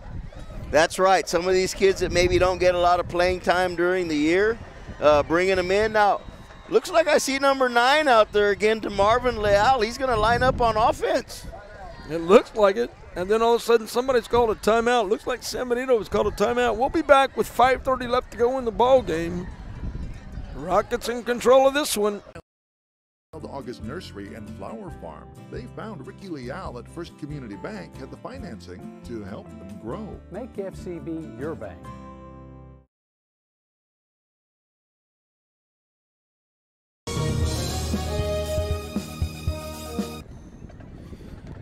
And we're back on Rio Sports Live. So here's a story that I saw today on Good Morning America, actually. Okay. Doug, Al, y'all both know who Stephen Curry is, right? I do. So, he had a fan, a female fan, little 10-year-old girl, who wanted his I think they're called kicks.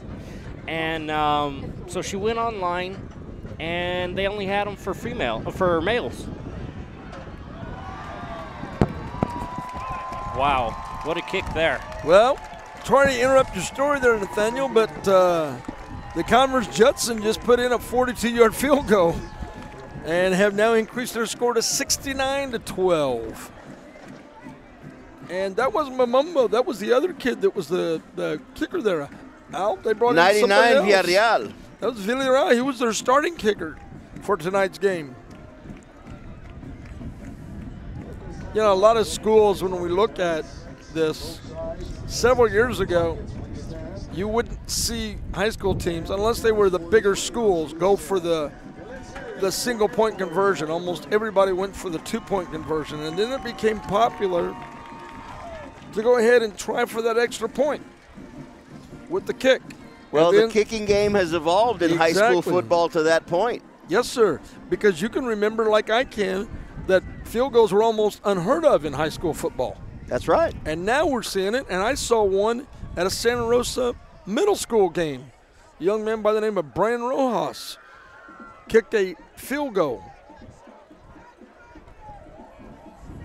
at the Santa Rosa junior high 7th grade team, and I think it was like a 37-yard field goal. Yes, the kicking game has evolved. 69-12, 5:24 left to go into the ball game. Rockets kickoff to the Greyhounds.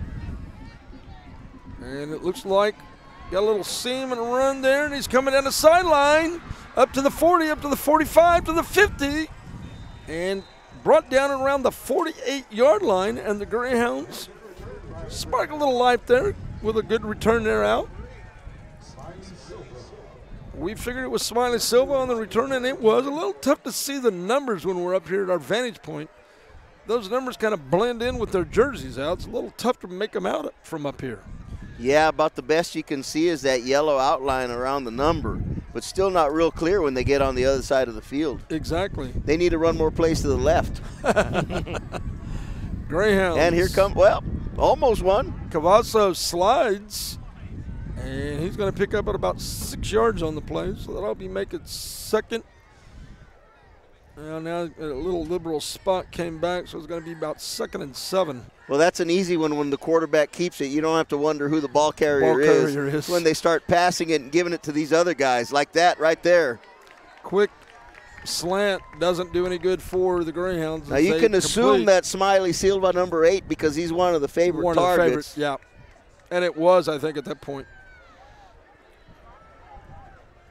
Well, I'll be a blind hog finds an acorn every now and then. That's what I've always heard.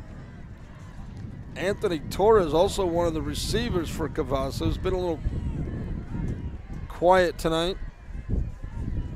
Had several touches early in the game, but then as this thing got out of hand, didn't hear too much from him. And we got a little mixture down here on the sidelines.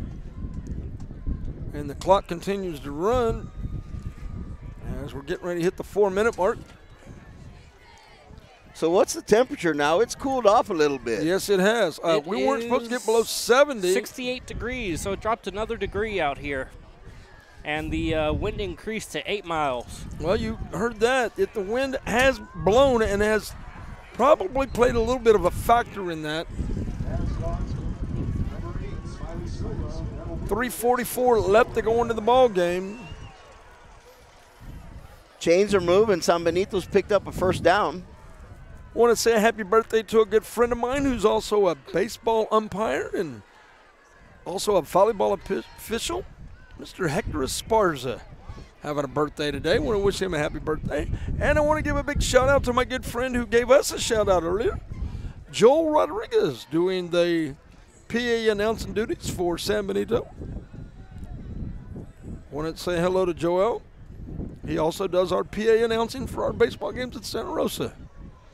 One of the media teachers here at San Benito, and as tasked as being the public address announcer.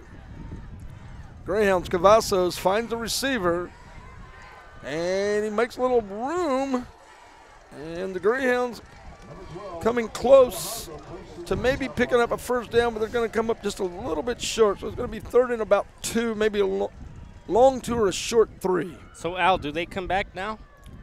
Possible comeback here? Never know, right, Al? Never say never. Let's get a touchdown first. There's one 6 at a time. There Cavazos. we go. And if you look across, there are still several fans in the stadium as Cavazos goes in for that touchdown, Al, that have not left, understand, to the bitter end. You know. So, Nathaniel, to answer your question, it is strictly mathematical analysis. We need a touchdown roughly every 22 seconds. 22 seconds. Al, you spoke like a true math teacher there as well. That's coming from a doctor there. Overthrows, and they're unsuccessful on the 2-point again.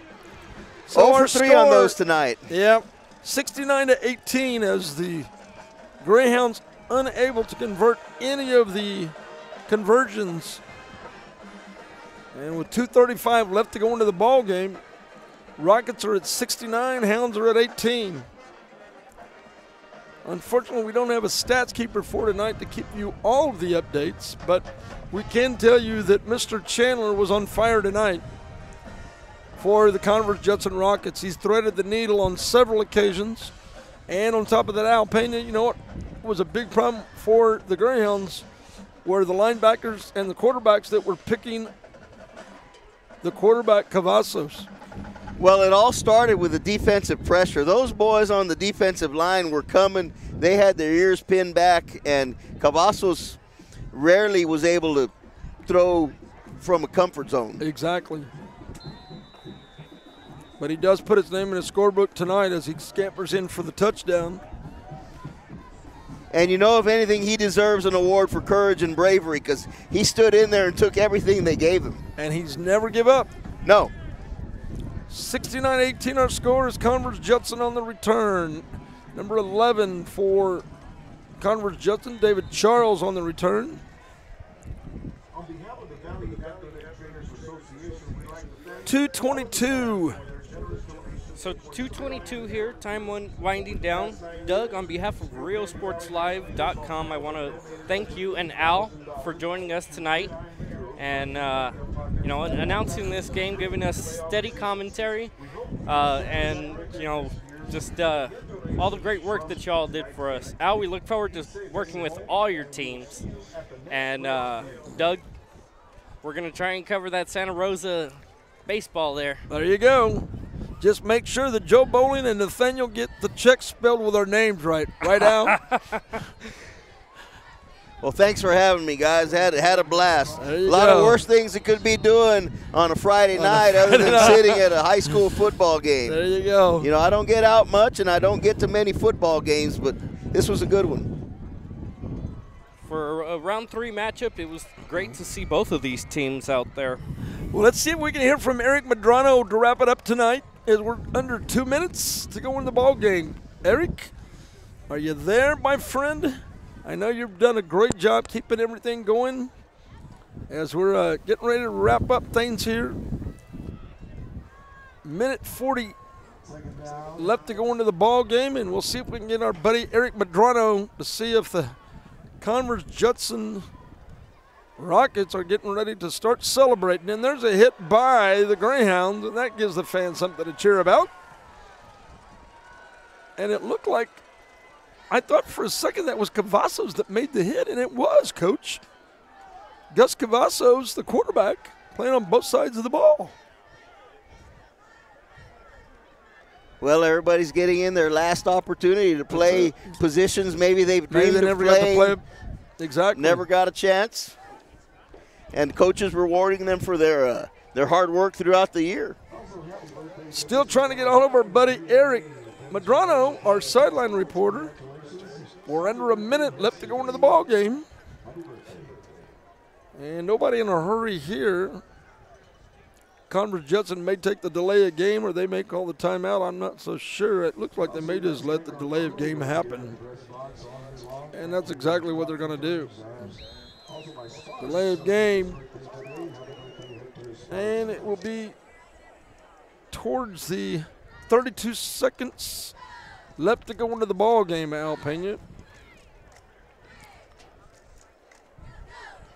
Tough loss tonight for the Greyhounds. I know they were expecting to do a lot more, but I think the kids did everything they could, going out just against a tough, fast, very athletic And we can't say enough about Converse Judson's recruits. You're talking about 5 D1 recruits out, and that says a lot. Yeah, when you look back at this contest, unfortunately, it's hard to find a facet of the game where you could say San Benito was better than Judson. I mean, Judson bigger, as I said, faster, stronger. And Judson not going into victory formation and still running the ball, and I would imagine that has a lot to do with just getting some younger players some time with the football. And that may do it once they wind the clock. Yeah. And that's what they're going to. I see the coaches now telling them to back up and let the clock wind down. And you hear some applause here in the stands and some on the other side as well. You know, a great season for the San Benito Greyhounds. Unfortunately, comes to an end at the hands of a talented Judson Rockets team. That's it. Our final score as the last tick goes off the clock. The Rockets of Converse Judson advance as they defeat the Greyhounds of San Benito. Your final score, 69-18, as both teams go to the customary handshake. And we'll be back to wrap this one up in just a moment. We'll pay some bills. You're watching and listening to Real Sports Live, the home for all of the Valley sports coverage all the time. We'll be back in just a moment to wrap it up. To lose weight, gain muscle mass, or increase his stamina and endurance? Has he been procrastinating about going to the doctor? Is he having health issues like obesity, diabetes, high blood pressure, high cholesterol, or poor blood circulation? Alpha Men's Primary Care is the answer. Call today and learn how they can help your man increase his stamina and endurance. Start living a healthier lifestyle and feeling younger. Call Alpha Men's Primary Care today. A family practice for men, by men. Welcome back to San Benito, Bobby Morrow Stadium, where the Judson Rockets have defeated the San Benito Greyhounds, and our man on the sideline is down there on the field, Eric Medrano. Eric, what do you got for us? Go.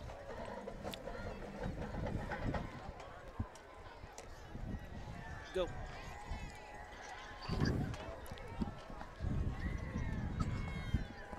Eric, you're on. Hey, Doug and Al. Well, we had a heck of a ball game down here, a lopsided score, but nonetheless, the Valley was treated to a big game here, a third-round matchup. And, you know, for San Benito walking off the field, a lot to be held high, you know, keep their heads up high, you know, challenging, you know, all the way to this third round in the playoffs.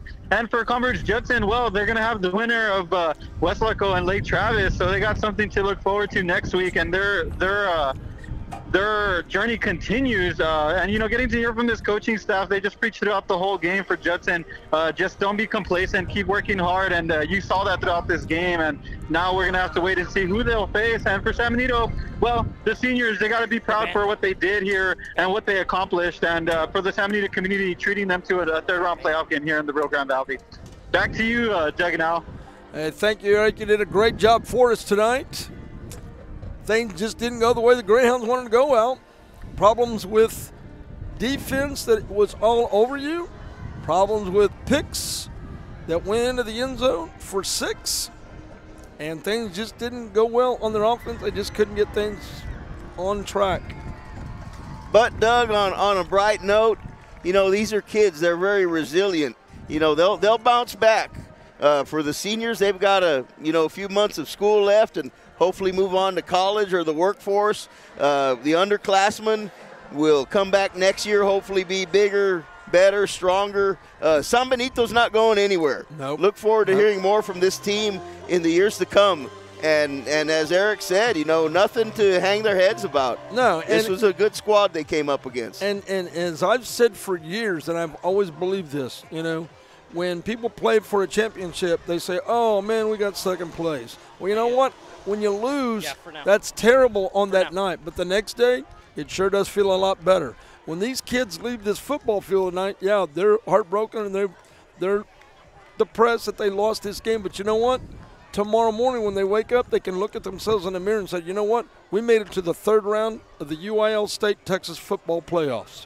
That's right. And remember, in each classification, there's only one team that will not lose their last meaningful game. That's it. And there can only be one. That's it. That's all they can have. And it's a battle of systems, and it's a battle of strategies, and it's a battle of buying into the programs. And I tip my hat to both coaches because regardless of the score, the coaches kept everything going. We didn't have any outbreaks. We didn't have any problems. Nothing. What we saw was well-coached teams. Yeah, and unfortunately, we had to have a winner, and we had to have a loser. Our final score, a little lopsided, but the San Benito Greyhounds, nothing to hang their head on as they have been eliminated in the third round of the UIL Texas State playoffs. We'll be back to wrap the final thoughts in just a few moments. This is Doug Robinson with Alpena. We'll send it back to pay some bills, and then we'll be back to wrap it up in 60 seconds. Before you have time to worry, we'll get you taken care of fast and easy.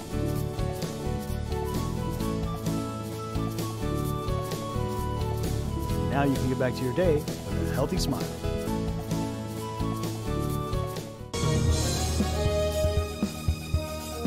Go.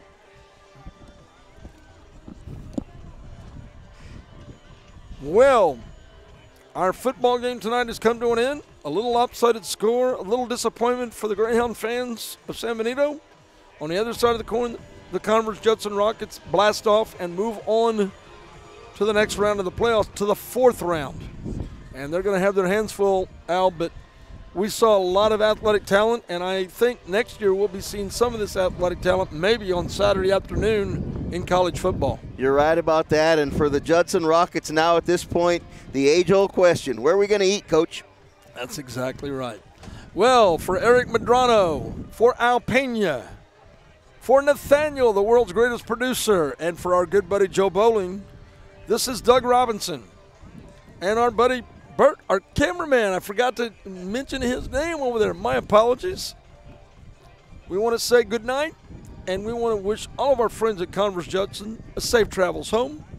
For Real Sports Live, this is Doug Robinson saying good night from Bobby Morrow Stadium. We'll see you next time on Real Sports Live.